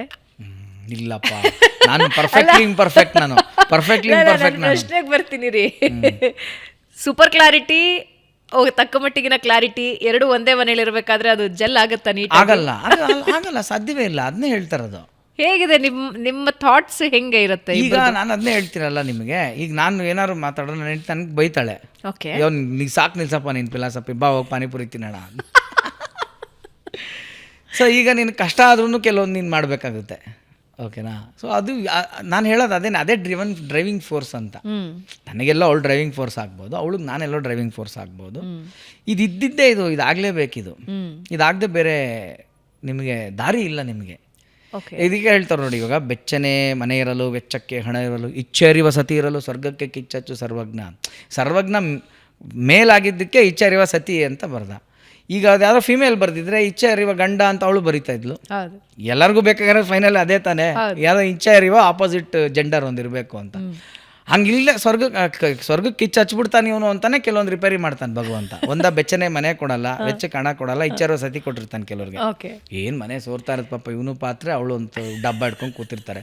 ಇಬ್ಬರಲ್ಲೂ ಏನು ಪ್ರೀತಿ ಇರುತ್ತೆ ಅಂತಂದರೆ, ಪ್ರೀತಿನೇ ಆದ್ಯಾವ್ರು ತಂದ ಆಸ್ತಿ ಈ ಅಂಡರ್ಸ್ಟ್ಯಾಂಡಿಂಗ್ ಇರ್ತಾರೆ. ಅವ್ರ ಮನೆಯೇ ಸೋರ್ತಾ ಇರುತ್ತೆ, ಅವರು ಒಂಥರ ಖುಷಿ ಇರಲ್ಲ, ಬೇರೆ ಥರದಲ್ಲೇನೋ ಖುಷಿ ಇರ್ತಾರೆ ಅವರು. ಇನ್ನು ಕೆಲವರು ಅದ್ಭುತ ಬಂಗ್ಲೆ, ಓಡಾಡೋ ಕಾರು ಎಲ್ಲ ಇರುತ್ತೆ. ಇವು ನಾನೊಂದು ತೀರ ನೀನೊಂದು ತೀರ ಈ ಸಾಂಗ್ ಓಡ್ತಾ ಇರುತ್ತೆ ಆ ಮನೇಲಿ. ಸೊ ಎಲ್ಲವೂ ಇರುತ್ತೆ. ಇದು ಏನಕ್ಕೆ ಆಗ್ತಿದೆ ಅಂದರೆ, ನಾನು ಅದನ್ನೇ ಆಟ ಸಾಮಾನು ಮುರಿದಿದ್ದು ರಿಪೇರಿ ಆಗ್ತಾಯಿದೆ. ಅದನ್ನು ವಿಧಿ ಹಂಗೆ ಮಾಡಿದೆ. ಯಾಕೆ ಅಂದರೆ, ನೀನು ಓಪನ್ ಮಾಡಿ ನೋಡೋ ಮಗನೇ ಒಳಗಡೆ ನಿನ್ನೊಳಗೊಬ್ಬ ಇಂಜಿನಿಯರ್ ಇದ್ದಾನೆ, ನಿನ್ನ ಬದುಕ್ತಾ ಇರೋ ರೀತಿನ ಸರಿ ಮಾಡ್ಕೊ. Art of living, inner engineering apply ಮಾಡ್ಕೊ. ಇದೆಲ್ಲ ಆದಮೇಲೆ ಆರ್ಟ್ ಆಫ್ ಲೀವಿಂಗು ತಿಳ್ಕೊ. ಓಕೆ. ಇಲ್ಲ ಅಂದರೆ ನೀನು ವರ್ಕೌಟ್ ಆಗಲ್ಲ ಇದು. Okay. Single Anand, married Anand, father Anand. Single ಆನಂದಿಂದ ಈ ಜರ್ನಿಯಲ್ಲಿ ಆನಂದ್ ಕಲ್ತಿದ್ದೇನು? ಗಂಡನಾಗಿ, ತಂದೆಯಾಗಿ. Single Anand was very arrogant. Arrogant? ಹೌದಾ? ಅರೋಗೆಂಟು, ಈಗೋಯಿಸ್ಟಿಕ್ಕು, ಸೆಲ್ಫ್ ಸೆಂಟರ್ಡು ಎಲ್ಲವೂ ಇತ್ತು. ಈಗಿಲ್ಲ ಅಂತಲ್ಲ, ಅದನ್ನು ಐಡೆಂಟಿಫೈ ಮಾಡಿ ಅದೊಂದು ದೋಷ ಅಂತ ನೋಡುವ ಎಬಿಲಿಟಿ ಬಂದಿರತಕ್ಕಂಥದ್ದು. ಅಂದರೆ ನನ್ನೊಳಗೊಬ್ಬ ಇರ್ತಾನೆ, ಅದೆಲ್ಲರಿಗೂ ಹಂಗಿರುತ್ತದು. ಅದೇನೋ ಒಂದು ಹಂಗೆ ಬಂದಾಗ ಅದು ನೀನೇ ತಪ್ಪು ಮಾಡ್ತಿದ್ಯಾ, ನಿನ್ನೆದ್ರಿಗೆ ನೀನೇ ಬರೋ ಅಂಥದ್ದು. ಅದನ್ನು ಹೇಳೋವಂಥ ಟ್ಯೂಟರ್ ಒಬ್ಬ ಬಂದಿದ್ದಾನೆ, ಆ ಮೆಚುರಿಟಿಯೇ ಬಂದಿರತಕ್ಕಂಥದ್ದು. ಇನ್ನೊಂದು ನಾನೇನು ಹೇಳ್ತೀನಿ ಅಂತಂದು, ನಾನು ಈಗ ಇಷ್ಟು ಸೆಂಟ್ರ್ ಅರೋಗೆಂಟು ನಾನೇನು ಹೇಳ್ತೀನಿ ಅಂತ ಅದಕ್ಕೆ ಸೊಪ್ಪಾಕ್ದವರು ಇದ್ದಾರೆ ಚಿಕ್ಕ ವಯಸ್ಸಿಂದ. ಓಕೆ. ನಾನೊಬ್ಬನೇ ಅದಕ್ಕೆ ಕಾರಣವೂ ಅಲ್ಲ ಅಂತೀನಿ ನಾನು. ಆ ದೋಷ ನಾನೊಬ್ಬನೇ ಹೊರಕ್ಕೂ ರೆಡಿ ಇಲ್ಲ. ನನ್ನ ಸಮಯ, ಸಂದರ್ಭ, ದೇಶ, ಕಾಲ, ಧರ್ಮ ಅಂತಾರದನ್ನ. ನನ್ನ ದೇಶ, ಕಾಲ, ಧರ್ಮ ನನ್ನನ್ನು ಹಾಗೆ ಮಾಡಿಸ್ತು ಕೆಲವು ಸತಿ. ಕಳ್ಕೊಂಡಿದ್ದಿದ್ಯಾ ಅದರಿಂದ? ಹಾಂ, ಕಳ್ಕೊಂಡಿದ್ದು ಅಂತಂದರೆ ಓಕೆ, ಕೆಲವು ರಿಲೇಷನ್ಶಿಪ್ಸ್ ಆಗ್ತವೆ, ಬೇಸರಗಳಾಗ್ತವೆ. ಹೇಳ್ತಾರಲ್ಲ, friendship is like a thread, once broken it can be tied but there remains a knot ಅಂತ. ಕರೆಕ್ಟ್. ಆ ಥರ ಸಂಬಂಧಗಳು ಕೆಲವೊಂದಾಗಿರ್ತಕ್ಕಂಥದ್ದು ಆಗಿದೆ, ಸುಮಾರಾಗಿದೆ. ಬಟ್ ಲುಕ್ಕಿಂಗ್ ಬ್ಯಾಕ್ ಅಹೆಡ್ ನಾನು ಅದನ್ನೇ ಹೇಳ್ತಾ ಇರೋದು, ನಿಮಗೆ ಯಾವತ್ತೂ ನಿಮ್ಮ ಕಂಫರ್ಟ್ ಝೋನ್ ಅನ್ನೋದು ನಿಮ್ಮ ಟೀಚರ್ ಅಲ್ವೇ ಅಲ್ಲ. ಕಂಫರ್ಟ್ ಝೋನ್ ಅಲ್ಲ, ಕಂಫರ್ಟ್ ಝೋನ್ ನಿಮ್ಮ ಟೀಚರೇ ಅಲ್ಲ, ನಿಮ್ಮ ಫೇಲ್ಯೂರೇ ನಿಮ್ಮ ಟೀಚರು. ಓಕೆ. Simple madam. ಈಗ ನಿಮ್ಮ ಹತ್ರ ಟಚ್ ವುಡ್, ಸುಮ್ಮನೆ ನಾನು ಹೇಳ್ತೀನಿ, ನಿಮ್ಮ ಹತ್ರ ಬೇಡ, ಯಾರೋ XYZ ಅಂತ ತೊಗೊಳ್ಳೋಣ. ಜೇಬಲ್ಲಿ ಚೆನ್ನಾಗಿ ದುಡ್ಡಿದ್ದಾಗ ಎಲ್ಲರೂ ಚೆನ್ನಾಗಿರ್ತಾರೆ, ಫ್ರೆಂಡ್ಸು, ಪಾರ್ಟಿ, ಅದ್ಭುತ ಎಲ್ಲ ಇರುತ್ತೆ. ಈಗ ಅವ್ನಿಗೆ 7:30 ಸ್ಟಾರ್ಟ್ ಆಯಿತು. ಈಗ ನಾವು 7:30 ಅಂದ ತಕ್ಷಣ ಶನೇಶ್ವರನ್ನು ಒಂದು ಫ್ರೇಮ್ ಹಾಕಿ ಕೂರಿಸ್ಬಿಟ್ಟಿದ್ದೀವಿ. ಅವನಂದರೆ ಭಯ, ಶನೇಶ್ವರ ಅಂದರೆ ಬರೀ ಕೆಟ್ಟದೇ ಮಾಡ್ತಾನೆ. ಈಗ ಅವ್ನು ಬಂದೆ, ಅದು ಒಂದು ಫೈನಾನ್ಸ್ ಮೇಲೆ ಸರಿ ಹೊಡ್ದ ನಿನಗೆ. ನೀನು ಬಂದೆ ರೋಡಿಗಿಳಿ ರಾಧಿಕಾ ಆಯಿತು ನಿನ್ನ ಪರಿಸ್ಥಿತಿ ಇವಾಗ. ಓಕೆ. ಈಗ ನಿನಗೆ ಅದೇ ಫ್ರೆಂಡ್ಸ್ ಹತ್ರ ಹೋಗ್ತೀಯಾ, ಅವ್ರ ಎಕ್ಸ್ಪ್ರೆಷನ್ ಚೇಂಜ್. ಅದೇ ರಿಲೇಟಿವ್ಸ್ ಹತ್ರ ಹೋಗ್ತೀಯಾ, ನಿನ್ನ ಎಕ್ಸ್ಪ್ರೆಷನ್ ಚೇಂಜ್. ಅದೇ ಇನ್ನೊಂದು ಕಡೆ ಹೋಗ್ತೀಯಾ, ಅವರೆಲ್ಲ ಎಕ್ಸ್ಪ್ರೆಷನ್ ಚೇಂಜ್. ಈಗ ನಿನಗೇನು ಬಂತು? ಜ್ಞಾನೋದಯ ಆಯಿತು. ಜ್ಞಾನೋದಯ ಆಯಿತು. ಪ್ರಪಂಚ ಇಷ್ಟೇನಾ ಅಂತ. ಇದನ್ನು ಕೊಟ್ಟವನು ಯಾರು? Lord Shani. Should thank him. Why are blaming? Hi showed that ನಿನ್ಗೆ ಯಾರು ಫೇಕ್, ನಿನ್ನ ಜೊತೆ ಯಾರು ಟ್ರೂತ್ ಅಂತ ತೋರಿಸ್ಕೊಟ್ಟ ಅವ್ನು ನಿನಗೆ. ಥ್ಯಾಂಕ್ಸ್ ಹೇಳು ಅವನಿಗೆ. ಅದು ಬಿಟ್ಬಿಟ್ಟು ನೀನು ಹಿಂಗೆ ಮಾಡ್ದ ಅಂತ ಕೂತ್ಕೊಂಡ್ರೆ ದೃಷ್ಟಿ ಬದಲಿಸು ದೃಶ್ಯ ಬದಲಾದೀತು. ಸೊ ಆಗಬೇಕು. ಸೊ ನಾನು ಹೀಗೆ ನೋಡಿರೋ ಅಂತ ಆನಂದ ಇದೆ. ಅಂದರೆ ನನಗೆ ಈ ಥರ ಅಲ್ಲ ಆದಾಗ ಫೈನಾನ್ಸ್ ಖಂಡಿತ ನಾನು ಅದನ್ನೇ ಇದ್ದಾರೆ. ನಾನು ಅದನ್ನೇ ಹೇಳ್ತೀನಿ, ಏನಾಗುತ್ತೆ, it's a very small circle. ಇವು ನನ್ನ ಇಂಡಸ್ಟ್ರಿ ಯಾರಿಂದ ಆಯಿತು, ಏನಾಯಿತು, ಸಂದರ್ಭ ಸಹಿತ ವಿವರಿಸಿ ಅಂತ ನಾನು ಹೆಸರೆಲ್ಲ ಹೇಳ್ಕೊಂಡು ಕೂತ್ರೆ ಅಲ್ಲ ಹೇಳಿದ್ನ, ಅದು ಅವ್ರಿಗೂ ತಪ್ಪಾಗುತ್ತೆ. ನಾನು ಇವತ್ತು ಎಷ್ಟೋ ವರ್ಷ ಆದಮೇಲೆ ಅವರೂ ಸರಿ ಹೋಗಿದ್ದಾರೆ, ನಾವು ಸರಿ ಹೋಗಿರ್ತೀವಿ. ಅದೆಲ್ಲ ಪ್ರಶ್ನೆ. ಇಲ್ಲಿದೆ ಟೇಕ್ ಅವೇ ಅಂತ ಒಂದು ಬರುತ್ತೆ ಮ್ಯಾಟ್ರ್ ಅಷ್ಟೇ. ಟೇಕ್ ಅವೇ ಏನು? ನನಗೆ ಈ ಲೆಸನ್, ನನಗೆ ಇದೆಲ್ಲವೂ ಸೇರಿ ನನ್ನನ್ನೇನೋ ಒಂದು ಮಾಡಿದೆ ಇವತ್ತು. ನಾನು ಒಂದು ಕಡೆಗೆ ಮೂವ್ ಆಗ್ತಾಯಿದ್ದೀನಿ. ಹಂಗಾರೆ ನಾನು ಪರ್ಫೆಕ್ಟಾ? ಇನ್ನೂ ಅಲ್ಲ. I am not mister perfect. ಇನ್ನೂ ಸುಮಾರಿದೆ ಆಗಬೇಕಾಗಿರೋವಂಥದ್ದು. ಯಾಕೆ ಅಂತಂದರೆ, ಏನೋ ಸ್ಥಿತಪ್ರಜ್ಞದಲ್ಲಿ ನಾನು ಹೇಳುವಂಥ ನಾನು ಒಂದೊಂದು ಸತಿ ಆ್ಯಕ್ಷನ್ಗೆ ಬಂದಾಗ ಅದನ್ನು ಮೀರ್ತೀನಿ. ನಾನು ಎಲ್ಲೋ ಒಂದು ಕಡೆ ನನಗೆ ಹಿಂಸೆ ಆಗುತ್ತೆ ಅದನ್ನು ಸಹಿಸ್ಕೊಳ್ಳೋಕ್ಕೆ. ನಾನು ರಿಯಾಕ್ಟ್ ಮಾಡಿಬಿಡ್ತೀನಿ, ರೆಸ್ಪಾಂಡ್ ಮಾಡಲ್ಲ ಒಂದೊಂದು ಸತಿ. ಇದೆಲ್ಲವೂ ಇನ್ನೂ ಇದೆ. ಅದಕ್ಕೆ ನಾನು ಹೇಳ್ತಾ ಇರೋದು, ಇದು ಸುಮಾರು ರಿಪೇರಿ ಕೆಲಸ ಇರೋವಂಥ ಕಾಲ. ರಿಗ್ರೆಟ್ಸ್ ಇದೆಯಾ ಲೈಫಲ್ಲಿ? ಸಣ್ಣ ಪುಟ್ಟದಿದೆ ಮೇಡಮ್, ಇಲ್ಲ ಅಂತ ಹೇಳಿದ್ರೆ ತಪ್ಪಾಗುತ್ತೆ. ನನಗೆ ಮಾಡಬಾರ್ದಾಗಿತ್ತು, ಆಯಿತು. ಬಟ್ ಅದನ್ನು ಎಲ್ಲೋ ಒಂದು ಕಡೆ ತಿದ್ದುಕೊಳ್ಳೋವಂಥ ಅವಕಾಶವೂ ಆಗಿದೆ. ಮತ್ತೊಂದು ಮಗದೊಂದು ಆಗಿದೆ. ನಾನು ಅದಕ್ಕೆ ಹೇಳ್ತೀನಿ, ಎಲ್ಲದಕ್ಕೂ ಕಾರಣನೇ ಅಜ್ಞಾನ ಅಂತ ಹೇಳೋಕ್ಕೆ ಇಷ್ಟ. ನೀನು ಮಾಡೋ ತಪ್ಪು ಭಗವಂತ 2 ಥರ ನೋಡ್ತಾನೆ. ಒಂದು ಗೊತ್ತಿದ್ದು ಮಾಡೋದನ್ನ, ಗೊತ್ತಿಲ್ಲದೆ ಮಾಡೋದನ್ನ ಅಂತ.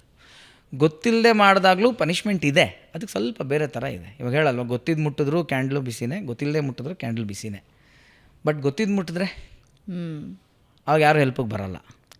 ದೊಡ್ಡ ನಾನು ಗೊತ್ತಿದ್ರು ನೀನು ಹೋಗಿ ಕ್ಯಾಂಡ್ಲ್ ಮುಟ್ರೆ ಯಾವನೇ ನಿನಗೆ ಬರ್ತಾನೆ ಅಂತಾರೆ. ಗೊತ್ತಿಲ್ಲದೆ ಮುಟ್ಟಿದಾಗ ಒಂದಷ್ಟು ಜನ ಹೆಲ್ಪನ್ನ ಭಗವಂತನೇ ಕಳಿಸ್ತಾನೆ. So it is like that. So ಎಲ್ಲವೂ ಇದೆ, ಇರಬೇಕು ಅಂತೀನಿ ನಾನು. ಏನೂ ಇಲ್ಲ, ನನಗೇನು ರಿಗ್ರೆಟ್ಸ್ ಇಲ್ಲ. I'm very happy, I'm very thankful to everybody. ಎಲ್ಲ ಸುಮ್ಮನೆ ರೀಲಪ್ಪ, ನನಗೆ ಹೇಳ್ದಂಗೆ ಆ ಥರ ಯಾರು ಹೇಳಿದ್ರೆ ರೀಲೇ ಅದು. ಗೊತ್ತಿಲ್ಲ ನನಗೆ, ಅವ್ರವ್ರ ಭಾವಕ್ಕೆ ಅವ್ರವ್ರ ಭಕ್ತಿಗೆ ನಾನು ಯಾರೂ ಅಲ್ಲ ಜಡ್ಜ್ ಮಾಡೋಕ್ಕೆ. ತಂದೆ ತಾಯಿಗೆ ಮಕ್ಕಳ ವಿಷಯ ಬಂದಾಗ they will be very protective as well as dreamy. ನಮ್ಮ ಮಕ್ಕಳು ಹಿಂಗಾಗಬೇಕು ಅಂತ. ಮಗಳಂತೂ ಈಗ ಇಡೀ ಕರ್ನಾಟಕದ ಮನೆ ಮಾತಾಗಿದ್ದಾಳೆ. ಏನು ಕನಸಿದೆ ಮಗಳ ಬಗ್ಗೆ, ಮಗನ ಬಗ್ಗೆ ಏನು ಕನಸಿದೆ? ಓಕೆ, ಈಗ ಅದೇ ಏನಿಲ್ಲ, ಅವರು ಚೆನ್ನಾಗಿ ಆಗ್ಬೇಕಷ್ಟೇ, ಏನೇನಿಲ್ಲ. ಒಂದು ಬೇಡಿಕೆ, ನಂದೊಂದು ಪಾಲಿಸಿ, ಇಷ್ಟೆಲ್ಲ ಇದೆಲ್ಲ ತಿಳ್ಕೊಂಡ್ಮೇಲೆ ಒಂದು ನನಗೆ ಲೈಫ್ ನನಗೊಂದು ಕಲಿಸಿರೋದೇನು ಅಂತಂದರೆ, ಒಂದು ಹಾಡಿದೆ ಆ್ಯಕ್ಚುಲಿ ತುಂಬ ಚೆನ್ನಾಗಿದೆ, ಏನು ಬೇಡಲಿ ನಿನ್ನ ಬಳಿಗೆ ಬಂದು ಅಂತ. ಕೃಷ್ಣನ ಕುರಿತು ಹಾಡೋದು ಗೋಪಾಲದಾಸರು ಬರೆದಿರೋದು ಅನ್ಕೊತೀನಿ, ನಂಗೆ ಗೊತ್ತಿಲ್ಲ, I made be right or wrong. ಕೊನೆಯಲ್ಲಿ ಹೇಳ್ತಾರೆ ಅವರು, ಅದು ಆ್ಯಕ್ಚುಲಿ ಬೇಡದಂತೆ ಪರರ ಮಾಡು ಶ್ರೀಹರಿ ಏನು ಅಂತ. ಲಾಸ್ಟ್ ಲೈನ್ ಅವ್ರು ಬರೋದೇನು ಅಂತ, ಯಾರನ್ನೂ ಏನು ನಾನು ಬೇಡದಿರೋ ಥರ ನಾನು ಇಟ್ಬಿಡು ಸಾಕು ಅಂದ್ಬಿಟ್ಟು ಅಂತ. ಇದು ರಿಯಲೈಸ್ ಆಗೋಕ್ಕೆ ತುಂಬ ಮನುಷ್ಯಂಗೆ ತುಂಬ ಟೈಮ್ ಆಗುತ್ತೆ. So I want to basically make them sure or teach them that ನಿಮ್ಗೇನೆಲ್ಲ ಇದೆ, ಏನಿಲ್ಲ, ಏನು ಮಾಡ್ಕೊಂಡ್ರೆ ಏನಾಗುತ್ತೆ, ಯಾವುದು ವಿಪರೀತ ಡೌನ್ಫಾಲ್ ಅಂದರೆ ಏನು ಅಂತಕ್ಕಂಥದ್ದು. ನೋಡಿ, ಈಗ ಎಷ್ಟೋ ಜನ, ನಾನು ಫಾರಿನ್ದು ಸುಮಾರು ವೀಡಿಯೋಸ್ ಎಲ್ಲ ನೋಡಿದ್ದೀನಿ, ಕೈಕಾಲು ಚೆನ್ನಾಗಿರೋ ಆ್ಯತ್ಲೀಟು ಕಾಲು ಕಳ್ಕೊಂಡ ಮೇಲೂ ಸಹ ರೇಡಿಯೋ ಜಾಕಾಗಿ ಎಲ್ಲೋ ಹೋಗಿ ಅಥವಾ ಎಲ್ಲೋ ಒಂದು ಇನ್ಸ್ಪೈರಿಂಗ್ ಟಾಕ್ ಎಲ್ಲ ಕೊಟ್ಟು ಜೀವನ ಮಾಡೋವಂಥದ್ದು. ಇನ್ಯಾರೋ ಕಂಪ್ಲೀಟ್ಲಿ ಏನೇ ಆದ್ರೂ ಇನ್ನೆಂಗೋ ಒಂದು ಕಮ್ಯುನಿಕೇಷನ್ ಮೂಲಕ ಮೇಲೆ ಬಂದಿರತಕ್ಕಂಥದ್ದು ಎಲ್ಲವೂ ಇದೆ. ಅದನ್ನೇ ಹೇಳ್ತೀವಲ್ಲ, ಎಲ್ಲಿವರೆಗೂ ನಾವು ಕೈ ಚಾಚದೆ ಒಬ್ಬರ ಹತ್ರ ಬೇಡದೆ ಇರೋ ಥರ ಇದೆಯಲ್ಲ, ಅದಕ್ಕಿಂತ ಇನ್ನೊಂದು ವರ ಇಲ್ಲ ಅಂತ ಹೇಳೋಕ್ಕೆ ಇಷ್ಟಪಡ್ತೀನಿ ನಾನು. ಸೊ ಅವ್ರು ಅದಾದರೆ ಸಾಕು ನನಗೆ. ಸೊ ಸಕ್ಸಸ್ ಅನ್ನೋದನ್ನು ನಾವು ಮೆಜರ್ ಮಾಡಬಾರ್ದು, ನಾವು ಮಾಡೋ ತಪ್ಪೇ ಅದು. ನಾವು ನಮ್ದೊಂದು ಸ್ಕೇಲ್ ಇದೆ, ಇದಿದ್ರೇ ಒಂದು ಸಕ್ಸಸ್ಫುಲ್.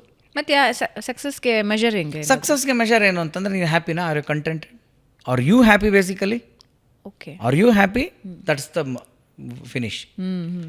ಬಟ್ ನಾನು ಹ್ಯಾಪಿ ಅನ್ನೋದು, ನಾನು ಇನ್ನೊಬ್ರಿಗೆ ತೊಂದರೆ ಕೊಟ್ಟು I am happy, no no no no ಅದನ್ನು ಹೇಳಲ್ಲ ನಾನು. ನನಗೆ 10 ಜನಕ್ಕೆ ಚುಚ್ಚಿದ್ರೇ, ಈಗ ಸೈಕೋಪಾತ್ಗಳ ಇಂಟರ್ವ್ಯೂ ಎಲ್ಲ ನೀವು ನೋಡಿರ್ತೀರಿ, ಅವ್ರದೆಲ್ಲ ಇಂಟರ್ವ್ಯೂಗಳು ಕ್ರೈಮ್ ಇದರಲ್ಲೆಲ್ಲ ಬರ್ತಾ ಇರುತ್ತೆ. ಯಾಕಪ್ಪ, ಅವ್ನಿಗೆ ಮುಖದಲ್ಲಿ ರಿಗ್ರೆಟೇ ಇರಲ್ಲ, ಅವ್ನಿಗೆ ಅಷ್ಟು ಜನಕ್ಕೆ ಸಾಯಿಸಿರ್ತಾನೆ, ಕೋಲ್ಡ್ ಬ್ಲಡ್ ಇರ್ತದೆ. ಏನು ನಿನಗೆ ಯಾಕೆ ಈ ಥರ ಅಂತ ನನಗೆ ಅವ್ರು ಒದ್ದಾಡ್ತಾರೆ ಗೊತ್ತಾ, ಅದು ನೋಡ್ರೆ ನಂಗೆ ಖುಷಿ ಅಂತ. ನಾನು ಅದನ್ನು ಹೇಳ್ತಾ ಇಲ್ಲ. What I am trying to tell ಅಂತ ಅಂದರೆ, ಯಾರಿಗೂ ತೊಂದರೆ ಆಗದೆ ನೀನು ಇವಾಗ ನನಗೆ ಇದರಲ್ಲಿ ಖುಷಿ ನಾನು ಅಂತಂದ್ರೆ, ನೀನು ಈ ಕ್ಷಣ ನೀನು ಖುಷಿ. ನೀನು ಅಲ್ಲ, ಏನು ಖುಷಿಗೆ ಮಾನದಂಡ ಏನಿರುತ್ತೆ? ಯಶಸ್ಸ ಇಲ್ಲ, ಅದು ಯಾವುದೂ ಅಲ್ಲ. ಸೆಲ್ಫ್ ಕಂಟೆಂಟ್ಮೆಂಟ್, ತೃಪ್ತಿ ಮತ್ತು ಸಂತೃಪ್ತಿ, ತೃಪ್ತಿಯಾಗಿರೋದು. ಆ ತೃಪ್ತಿ ಹೆಂಗೆ ಬೇಕಾದ್ರೂ ಬರ್ಬೋದು ನನಗೆ. ಇದನ್ನು ನಮ್ಮ ಗುರುಗಳು ನನಗೆ ಹೇಳ್ಕೊಟ್ಟಿರೋ ಮಟ್ಟಿಗೆ ರಿಯಲ್ ತೃಪ್ತಿ ಅಂತ ಒಬ್ಬ ಮನುಷ್ಯನಿಗೆ ರಿಯಲೈಸ್ ಆಗೋದು ಯಾವಾಗ ಅಂದರೆ, ಅವ್ನು ಅಂದ್ಕೊಂಡು ತಿನ್ನೋಕ್ಕಾಗಲ್ಲ ಗೊತ್ತಾ, ಅವತ್ತು ಗೊತ್ತಾಗುತ್ತೆ ಅವನಿಗೆ. ಅಂದರೆ ನಾನು ಅಂದ್ಕೊಂಡು ತಿನ್ನೋಕ್ಕಾಗಲ್ವಲ್ಲ ಗುರು ನನಗೆ. ಓಕೆ, ತಿನ್ನೋರ್ಗು ನಂಗೆ ಅದ್ರದ್ದು ಬೆಲೆ ಗೊತ್ತಿಲ್ಲ ನನಗೆ. ನಾಳೆ ಡಾಕ್ಟ್ರ್ ಹೇಳ್ತಾರೆ ನಾಳೆಯಿಂದ ಜಾಮೂನ್ ತಿನ್ನಬೇಡಿ ಅಂತ. ಓ ಬಿಡ್ತಲ್ಲ ಪಿಕ್ಚರ್ ಈಗ. ಹಂಗಾರೆ ಆರೋಗ್ಯವೇ ಭಾಗ್ಯ. ಹಾಂ, ಈಗ ರಿಯಲೈಸ್ ಆಯ್ತು ನನಗೆ. ನನ್ನ ಕೈಕಾಲೆಲ್ಲ ಚೆನ್ನಾಗಿದೆ, ನನಗೆ ಅದ್ರ ಬೆಲೆನೇ ಗೊತ್ತಿಲ್ಲ. ವೀಲಿಂಗ್ ಮಾಡ್ತೀನಿ, ಹೋಗ್ತೀನಿ, ಸ್ಕಿಡ್ ಎಲ್ಲ ಹೊಡಿತೀನಿ. ಒಂದು ಸಣ್ಣ ಯಾವುದೋ ಒಂದು ನನಗೆ ಹೇರ್ಲೈನ್ ಕ್ರ್ಯಾಕ್ ಆಯಿತು, ಕೂತ್ಕೊಂಡೆ 3 ತಿಂಗಳು. ಆವಾಗ ಕಾಲ್ದು ಬೆಲೆ ಗೊತ್ತಾಯಿತು, ಕೈದು ಬೆಲೆ ಗೊತ್ತಾಯಿತು, ನೋಡೋಕ್ಕೆ ಸ್ಟಾರ್ಟ್ ಆಯಿತು. ಒಂದು ಕಣ್ಣು ಹೋಯ್ತು, ಒಂದು ಕಣ್ಣಿಲ್ಲ. ಆವಾಗ ಈ ಕಣ್ಣು ಬೆಲೆ ಗೊತ್ತಾಯಿತು. ಸೊ ಏನೆಲ್ಲ ಕೊಟ್ಟಿದ್ದಾನೆ ಆಲ್ರೆಡಿ ನಿನ್ನಲ್ಲಿದೆ, ನಿನಗೆ ಸ್ಯಾಟಿಸ್ಫೈ ಆಗೋಕ್ಕೆ ನಿನಗೆ ದಾರಿ ಆಗ್ತಾಯಿಲ್ಲ ನಿನಗೆ ಅಂದರೆ, ಅದು ನಿನ್ನ ಮನಸ್ಸಿನ ದೋಷ. ಅದು ಅದನ್ನು ನೀನು ಕಣ್ಣು ಹಿಡ್ಕೊಂಡ್ಬಿಟ್ರೆ ಯು ಆರ್ ಹ್ಯಾಪಿ ಅಲ್ವಾ. ಕೆಲವ್ರಿಗೆಲ್ಲ ಕೊಟ್ಟು ಎಲ್ಲರ ಜೊತೆ ಬೆರೆತು ಎಲ್ಲ, ಇವಾಗ ಯಾವುದೋ ಒಂದು ವಿಡಿಯೋ ನೋಡಿ, ಅದು ಯಾವುದಮ್ಮ 200-300 ನಾಯಿ ಸಾಕ್ತಾ ಇದ್ದಾರೆ. ಆ ನಾಯಿಗಳು, ಬೀದಿ ನಾಯಿಗಳ ಜೊತೆನೇ ಇದ್ದಾರೆ ಅವರು. Why don't you think that is a success? ಅದು ಸಕ್ಸಸ್ ಅಲ್ಲ ಅಂತ ನೀವು ಹೆಂಗೆ ಅಂತೀರಾ? ನಾನು ಹೇಳ್ತೀನಿ ಅದು ಸಕ್ಸಸ್ ಅಂತ. ಇನ್ಯಾರೋ ಚೆನ್ನಾಗಿದ್ದಾರೆ, ಅವ್ರದ್ದು ಎಷ್ಟೋ 25ನೇ ಮಾಡಿ ಮೇಲೆ ಹೆಲಿಪ್ಯಾಡು, ಅವ್ರ ಮನೆ ಮೇಲೆ ಹೆಲಿಪ್ಯಾಡ್ ಇದೆ, ಮನೆ ಆಚೆ ಕಡೆ ಸ್ವಿಮ್ಮಿಂಗ್ ಪೂಲ್ ಇದೆ, ಬಿಲ್ಡಿಂಗ್ ತುದಿವರೆಗೂ ಬಂದು ಸ್ವಿಮ್ ಮಾಡಿ ಹಿಂಗೆ ನೋಡಿ ವಾಪಸ್ ಹೋಗ್ತಾರೆ, ಗಾಜೆಲ್ಲ ಇದೆ, ಅಂತ ಹಿಂಗೆಲ್ಲ. ಅದು ಸಕ್ಸಸ್. ಅವ್ನು ಹ್ಯಾಪಿನಾ? ಹ್ಯಾಪಿ. ಇಲ್ಲ, ಅವನಷ್ಟೆಲ್ಲ ಈಜ್ಬಿಟ್ಟು ಒಳಗಡೆ ಬಂದು ಮನೇಲಿ ಆಮೇಲೆ ಗೋಡೆ ಮೇಲೆ ನೋಡಿದಾಗ, ಅಯ್ಯೋ ಇದನ್ನೆಲ್ಲ ನೋಡೋಕೆ ನಾವು ಅಪ್ಪ ಇಲ್ವಲ್ಲ, ನಾವು ಅಪ್ಪ ಇದ್ರೆ ಚೆನ್ನಾಗಿರ್ತಾಯಿತ್ತು ಅಂತ ಒಂದು ಪೆಗ್ ಆಗ್ದ ಅಂದರೆ ಅವನೇನು ಖುಷಿ ಇದ್ದಾನೆ? ಹೇಳಿದ್ದು ನಾನು, ಅವರವರ ಭಾವಕ್ಕೆ ಅವರವರ ಭಕ್ತಿಗೆ. This is no scale at all for happiness. But ಅದೇ ಹೇಳೋದು, ತಿಂದನ್ನ ಜೀರ್ಣ ಆಗ್ತಿದೆಯಾ ನೋಡು, ಮಲಗಿದ್ರೆ ನಿದ್ದೆ ಬರ್ತಿದೆಯಾ ನೋಡು. ಇದೆರಡು ಬಂದರೆ ನೀನು ಕೋಟ್ಯಾಧೀಶ್ವರ. ತಿಂದನ್ನವೇ ಜೀರ್ಣ ಆಗಲ್ಲ ಕೆಲವ್ರಿಗೆ, ಅದಕ್ಕೆ ಒಂದು 10 ಮಾತ್ರೆ ತೊಗೊಂಡ್ರೆ ಅದು ಜೀರ್ಣ ಆಗೋದು. ಇವಾಗ ಮಲಗಿದ್ರೆ ನಿದ್ದೆ ಬರಲ್ಲ, ನಿದ್ದೆಗೆ ಒಂದಷ್ಟು ಔಷಧಿ ತೊಗೋಬೇಕು, ಮೂಗಿಗೇನೋ ಬಿಟ್ಕೋಬೇಕು. ಇದೆಲ್ಲ ಕಂಪೇರ್ ಮಾಡಿದಾಗ ಯಾವ ಸುಪ್ಪತ್ತಿಗೆ ಮೇಲೆ ಮಲಗಿದೆಯಪ್ಪ ನೀನು, ಅದು ಯಾವ ಗೋಲ್ಡನ್ ಸ್ಪೂನಲ್ಲಿ ತಿಂತಾ ಇದೆಯಾ ಅಂತ ಕೇಳೋವಂಥದ್ದು ನಮ್ಮ ಗುರುಗಳು. So this is I think the peace. Oh lovely. ನಿಮ್ಮ ಬಾಲ್ಯದ ದಿನಗಳಲ್ಲಿ ಬಹಳಷ್ಟು ನಟರನ್ನ ಭೇಟಿಯಾಗಿದ್ರಿ, ಅವರ ನಡೆಯೋದನ್ನು, ಅವರು ಡೈಲಾಗ್ ಹೇಳೋದನ್ನು ಎಲ್ಲ. ಈಗ ನಮ್ಮ ಗ್ರೀನ್ ಮೇಕಪ್ ರೂಮಿಂದ ಬರೋವಾಗಲೂ ಕೂಡ ಶಂಕರ್ ನಾಗ್ ಅವರ ಒಂದು ಟ್ರಿಕ್ ಹೇಳ್ಕೊಡ್ತಾ ಇದ್ರಿ. ನಟರು ಮತ್ತು ಅವರಿಂದ ಕಲಿತ ಗುಣ ನಮ್ಮ ಜೊತೆ ಶೇರ್ ಮಾಡೋದಾದ್ರೆ, ಶಂಕರ್ ನಾಗ್ ಅವ್ರದ್ದು ಟ್ರಿಕ್ ಹೇಳಿದ್ರಿ. ನಾನು I want to tell it, ಯಾಕಂದರೆ ಎಲ್ಲ ಹೆಣ್ಮಕ್ಳು ಇದನ್ನು ಇಷ್ಟಪಡ್ತಾರೆ, ಗಂಡು ಮಕ್ಳು ಇಷ್ಟಪಡ್ತಾರೋ ಇಲ್ವೋ ನನಗೆ ಗೊತ್ತಿಲ್ಲ. ಓಕೆ, ಏನಿಲ್ಲ, ಅವ್ರು ಏನು ಮಾಡ್ಕೊಂಬಿಡೋರು ಅಂತ ನಾನು ಕೇಳ್ಪಟ್ಟಿರೋದು. ಶೂಟಿಂಗು ಅವರು ಅಷ್ಟೇ. ಆಮೇಲೆ ಬಾಲಿವುಡ್ಡಲ್ಲಿ ರಿಷಿ ಕಪೂರ್ ಹಾಗೆ ಮಾಡೋರು. ಶಾರ್ಟ್ ರೆಡಿ, ಈಗ ಏನೋ ಸಡನ್ನಾಗಿ ಲೇಟಾಗಿ ಬಂದ್ವಿ ಶೂಟಿಂಗ್, ಗಡ್ಬಿಡಿ ಮೇಕಪ್ಗೆಲ್ಲ ಅವರು ಟೈಮೇ ಕೊಡ್ತಾರಲ್ಲಂತೆ ಶಂಕರ್ ನಾಗ್ ಸರ್. ಅವ್ರು ಸುಮ್ಮನೆ ಯಾವುದೋ ಒಂದು ಪಟ್ ಅಂತ ಹಿಂಗೆ ಒಂದು ಬ್ರಷ್ ಇದ್ದರೆ ಮಾಡ್ಕೊಂಡು ಹೋಗ್ಬಿಡೋದು. ಇಲ್ಲ ಅಂತಂದರೆ ಹಿಂಗೆ ಚೆನ್ನಾಗಿ ಕೆನ್ನೆ ಹಿಂಗೆ ಇಂಟ್ಕೊಂಬಿಡೋದು. ನೋಡಿ ಹಿಂಗೆ ಇಂಟ್ಕೊಂಡಿದ್ದ ತಕ್ಷಣ ಎಲ್ಲ ಬ್ಲಡ್ ಒಂದು ಕಡೆಗೆ ಬರೋಕ್ಕೆ ಸ್ಟಾರ್ಟ್ ಆಗಿ, ನೋಡಿ ಮುಖ ಕೆಂಪು ಸ್ಟಾರ್ಟ್ ಆಗೋಯ್ತಾ, ಇನ್ನೇನು ಶಾರ್ಟ್ ರೆಡಿ, ಅಲ್ಲಿ ಲೈಟಿಂಗ್ ಎಲ್ಲ ರೆಡಿ ಅಂದ ತಕ್ಷಣ ಮುಖ ಹಿಂಗೆ ಚೆನ್ನಾಗಿ ಇಂಟ್ಕೊಂಬಿಡೋದು. ನಿಮ್ಗೇನಾಗುತ್ತೆ, ಒಂದು ಪಿಂಕಿಶ್ ಆಗುತ್ತೆ ಮುಖ. ಸಾಕು, ಆ ಶಾರ್ಟ್ ಆಗೋವರೆಗೂ ಸಾಕು, ಅದು ಸದ್ಯಕ್ಕೆ ಅದು ದಾಟ್ಲಿ, ಆಮೇಲೆಲ್ಲ ಫ್ರೇಮ್ ತೊಗೊಂಡೋಗಿ ನೆಕ್ಸ್ಟ್ ಚೇಂಜ್ ಮಾಡೋಳ, ಮೇಕಪ್ ಮಾಡ್ಕೊಳ್ಳೋಣ. ಈಗ ದಾಟಿದ್ನ ನಾನು, ನನಗೆ ಸಾಕು. ಸೊ ಇದೆಲ್ಲ ಹ್ಯಾಕ್ಸ್, ಇದು ಈ ಥರದ್ದು ಇರ್ಬೋದು. ಆಮೇಲೆ ನಾನು ಇರೋದು ಹೇಳಬೇಕು, ನಾನು ಚಿಕ್ಕ ವಯಸ್ಸಲ್ಲಿ ಇದ್ದಿದ್ದರಿಂದ ನಾನು ಅವಾಗ ಅವ್ರನ್ನ ನೋಡ್ತಾ ಇದ್ದೆ, ಅವರಿಂದ ತುಂಬ ಏನೋ ಕಲ್ತ್ಬಿಟ್ಟೆ. ಅದೆಲ್ಲ ಸುಳ್ಳು. ಆ್ಯಕ್ಚುಲಿ ಅವರ ಇದ್ದಿದ್ದ ಸಮಯವನ್ನು ಕಳೆದಿದ್ನೆಲ್ಲ ನನ್ನ ಮೆಮೊರಿ ಇರೋದ್ರಿಂದ ಈಗ ರಿವೈಂಡ್ ಮಾಡಿಕೊಂಡ್ರೆ, ಈಗ ನಾನು ರಿವೈಂಡ್ ಮಾಡಿಕೊಂಡ್ರೆ ಅದೆಲ್ಲ ನನಗೆ ಪಾಠವಾಗಿದೆ. ಅಂದರೆ ಹೇಗೆ ಅಂಥ ಅಣ್ಣವರು ಅಷ್ಟು ಹಿಮಾಲಯ ಪರ್ವತ ಆಗಿ ಅವ್ರು how he could tell that ನಾನು ನಿನ್ನ ಅಭಿಮಾನಿಯಪ್ಪ, ಹೇಗೆ ಹೇಳೋಕ್ಕೆ ಸಾಧ್ಯ ಆಯಿತು ಅವರಿಂದ ಅಂತ. ಈ ಜೀವನ ಚಿತ್ರ ಶೂಟಿಂಗ್ ನಡೀತಾ ಇರುತ್ತೆ, ನಾವು ಅಲ್ಲಿ ನೋಡೋಕೆ ಹೋಗ್ತೀವಿ, ಅವ್ರೊಂದು ಸೀನ್ ಆಗುತ್ತೆ, ಅದಾದ ತಕ್ಷಣ ಅಂಕಲ್ ನಾನು ಇದು ಮಾಡಿ ತೋರಿಸ್ಲಾ ಅಂತೀನಿ, ಫಾಸ್ಟಾಗಿ ಹೇಳ್ತಾ ಇದ್ದೀನಿ. ಹೌದಾ, ಈಗ ನಾವು ಮಾಡು ಅಂತಾರೆ. ನಾನು ಮಾಡಿಬಿಡ್ತೀನಿ, ಅಲ್ಲೇ ಡೈಲಾಗ್ ಹೇಳ್ತೀನಿ. ತಕ್ಷಣ ಅವ್ರನ್ನ ತೊಡೆ ಮೇಲೆ ಕೂರಿಸ್ಕೊಂಡು ಮಧ್ಯಾಹ್ನ ಲಂಚ್, ಅದು ಪ್ರೆಸ್ ಎಲ್ಲ ಕೂತಿದೆ ಅವಾಗ ಬೇರೆ ಸೋಷಿಯಲ್ ಮೀಡಿಯಾ ಇಲ್ಲ, ಪ್ರೆಸ್ಸೇ ಲೆಕ್ಕ. ಅವಾಗ ಎಲ್ಲರೂ ಮುಂದೆ ಅಷ್ಟು ಮುಕ್ತವಾಗಿ, ಅಷ್ಟು ಕ್ಲಾರಿಟಿಯಿಂದ ಅಷ್ಟು ಸಕ್ಸಸ್ ಮಾಡಿದಂಥ ವ್ಯಕ್ತಿ ಹೇಗೆ ಹೇಳೋಕ್ಕೆ ಸಾಧ್ಯ? ನನಗೆ ಪ್ರಶ್ನೆ ಆಗುವಂಥದ್ದು. ಯಾಕೆ ಈಗ ಶಾರ್ಟ್ ಕಟ್ ಅಂದ ತಕ್ಷಣ ಅಣ್ಣವ್ರು ಆಚೆ ಬರ್ತಾ ಇದ್ದಂಗೆ ಜನ ಮುತ್ಕೊತಾರೆ. ನಾನು ಬೇರೆ ಚಿಕ್ಕ ಹುಡುಗ, ಕಳೆದೋಗ್ಬೋದಾಗಿತ್ತು ನನ್ನ ಜಾತ್ರೆಯಲ್ಲಿ. ಅವ್ರು ತಿರ್ಗಿ ಕೂತ್ಕೊಂಡು ಅವ್ರು ಪ್ರೆಸ್ ಮೀಟ್ ಮುಗಿಬೋದಾಗಿತ್ತು. ಅಷ್ಟ್ರ ಮಧ್ಯೆ ಎಲ್ಲರೂ ಆ ಹುಡುಗನ ಕರೀರಿ ಇಲ್ಲಿ ಅಂತ ಕರೆದು ನನ್ನ ತೊಡೆ ಮೇಲೆ ಕೂರಿಸ್ಕೊಂಡು ಹೇಳೋ ಅಂಥ ಒಂದು ದೊಡ್ಡ ಗುಣ ಇದೆಯಲ್ಲ, ಅದನ್ನು ಕಲಿಬೇಕು ಅಂತ ಅನಿಸುತ್ತೆ ಅಣ್ಣವ್ರಂತ ನೋಡಿದಾಗ. ವಿಷ್ಣು ಸರ್ ಅಂತ ಬಂದಾಗ ಅವರಲ್ಲೂ ಈ ಎಲ್ಲ ಗುಣಗಳು. ಇದು ನಾನು ಜ್ಯೇಷ್ಠ ಲೆಕ್ಕಕ್ಕೆ ಹೇಳ್ತೀನಿ. ನಾನು ಇವಾಗ ಟೀನೇಜಲ್ಲಿದ್ದೀನಿ. ಅದೊಂದು ಸೀನ್ ಇದೆ, ಅದು ಯಾರಿಗೂ ಅದು ನಿಮಗೆ ನೋಡ್ರೆ ಗೊತ್ತಾಗಲ್ಲ, ನನಗೆ ಗೊತ್ತಾಗುತ್ತೆ. ಯಾಕಂದ್ರೆ ನನ್ನ ಕೈ ಅವ್ರು ಹಿಡ್ಕೊಂಡು ಹಿಂಗೆ ಎಳ್ಕೊಂಬಂದು ನಾನು ಬಂದು ನಿಂತ್ಕೊತಾ ಇದ್ದ ಪೊಸಿಷನ್ ಯಾವ ಥರ ಇತ್ತು ಅಂದರೆ, ನಾನು ಕ್ಯಾಮ್ರಾಗೂ ಅನ್ಫೇವರ್ ಆಗಿಬಿಡ್ತೀನಿ, ಲೈಟು ನನಗೆ ಸಿಗಲ್ಲ ಅನ್ನೋ ಜಾಗಕ್ಕೆ ನಾನು ಹೋಗ್ತಾ ಇದ್ದೆ. ಅದು ಅವ್ರಿಗೆ ಗೊತ್ತಾಯಿತು, ಇವನು ಅಲ್ಲಿ ಹೋಗ್ತಾ ಇದ್ದಾನೆ ಅಂತ. ನನ್ನ ಎಳ್ಕೊಂಬರೋ ಥರ ಮಾಡಿ ಕೈ ಹಿಂಗೆ ಡೈವರ್ಟ್ ಮಾಡೋರು, ನನಗೆ ಹಿಂಗೆ ಮಾಡಿದ್ರು. ಅದು ನನಗೆ ಗೊತ್ತಾಗುತ್ತಲ್ಲ ಒಳಗಡೆ ಮಾಡೋದು. ಸೊ ಏನಕ್ಕೆ ಇದು ಅಂತಂದರೆ ಆಮೇಲೆ ರಿಯಲೈಸ್ ಆಯ್ತು ನಂಗೆ, ಓಕೆ ಟ್ರಾಲಿ ಹಿಂಗೆ ಬರ್ತಾ ಇದೆ, ನಾನು ಫೇವರ್ಗೆ ನಿಲ್ಲಿಸ್ತಾ ಇದ್ದಾರೆ ಅವರು ಅಂತ. ಅವರು ಆ್ಯಕ್ಟ್ ಮಾಡೋದ್ರ ಜೊತೆಗೆ ಸಹ ಕಲಾವಿದ್ರ ಬಗ್ಗೆ ಥಿಂಕ್ ಮಾಡಿ ಒಂದು ಕ್ಯಾಮ್ರಾ ಫೇವರ್ ನಿಲ್ಲಿಸೋ ಗುಣ ಇದೆಯಲ್ಲ, ಇದನ್ನು ನಾನು ಅವರಿಂದ ಕಲಿತೆ ಅಂತ ಅನ್ಬೋದು. ಅಂಬರೀಷ್ ಸರ್ ಅಂತೂ ರಿಯಲ್ ಹ್ಯೂಮನ್ ಬೀಯಿಂಗ್. ಆ ಒಂದು ಹಾರ್ಟ್, ಆ ಹೃದಯ ಶ್ರೀಮಂತಿಕೆ, ಅವರ ಮನೆ ಶ್ರೀಮಂತಿಕೆ ಅದೆಲ್ಲ ಒಂದು ಕಡೆ ಆದರೆ, ಹೃದಯ ಶ್ರೀಮಂತಿಕೆ ಅದಕ್ಕೆ ಭಗವಂತ ಅವ್ರಿಗೆಲ್ಲ ಕೊಟ್ಟನೇನೋ ಅಂತ ಅನಿಸುತ್ತೆ ಒಂದು ಕಡೆ ಹೇಳಬೇಕು ಅಂತಂದರೆ. ಅದನ್ನು ಮತ್ತು ಸೇಮ್ ವಿತ್ ರವಿಚಂದ್ರನ್ ಸರ್.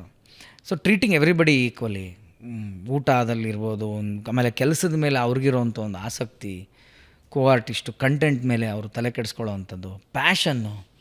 ಈಗ ಮೊನ್ನೆ ಅವ್ರ ಬರ್ಡೇ ಆಯಿತು, 65 ಟರ್ನ. ನಂಗೆ ದೇವರಾಣೆ ಅವರಷ್ಟು ಪ್ಯಾಷನ್ ಇಲ್ಲ. ನಂಗೆ ದೇವರಾಣೆ ಅಷ್ಟೆಲ್ಲ ನಾನು ಕಳೆದೋಗಕ್ಕೆ ಸಾಧ್ಯವೇ ಇಲ್ಲ, ನಂಗೆ ಚಾನ್ಸೇ ಇಲ್ಲ. ಬಟ್ ಅವ್ರು ಇದ್ದಾರೆ, ಅಷ್ಟು ಜೋಶಲ್ಲಿದ್ದಾರೆ. ನಂಗೆ ಆ ಜೋಶ್ ಇಲ್ಲಪ್ಪ, ನಾನು ಓಪನ್ ಆಗಿ ಹೇಳ್ತೀನಿ.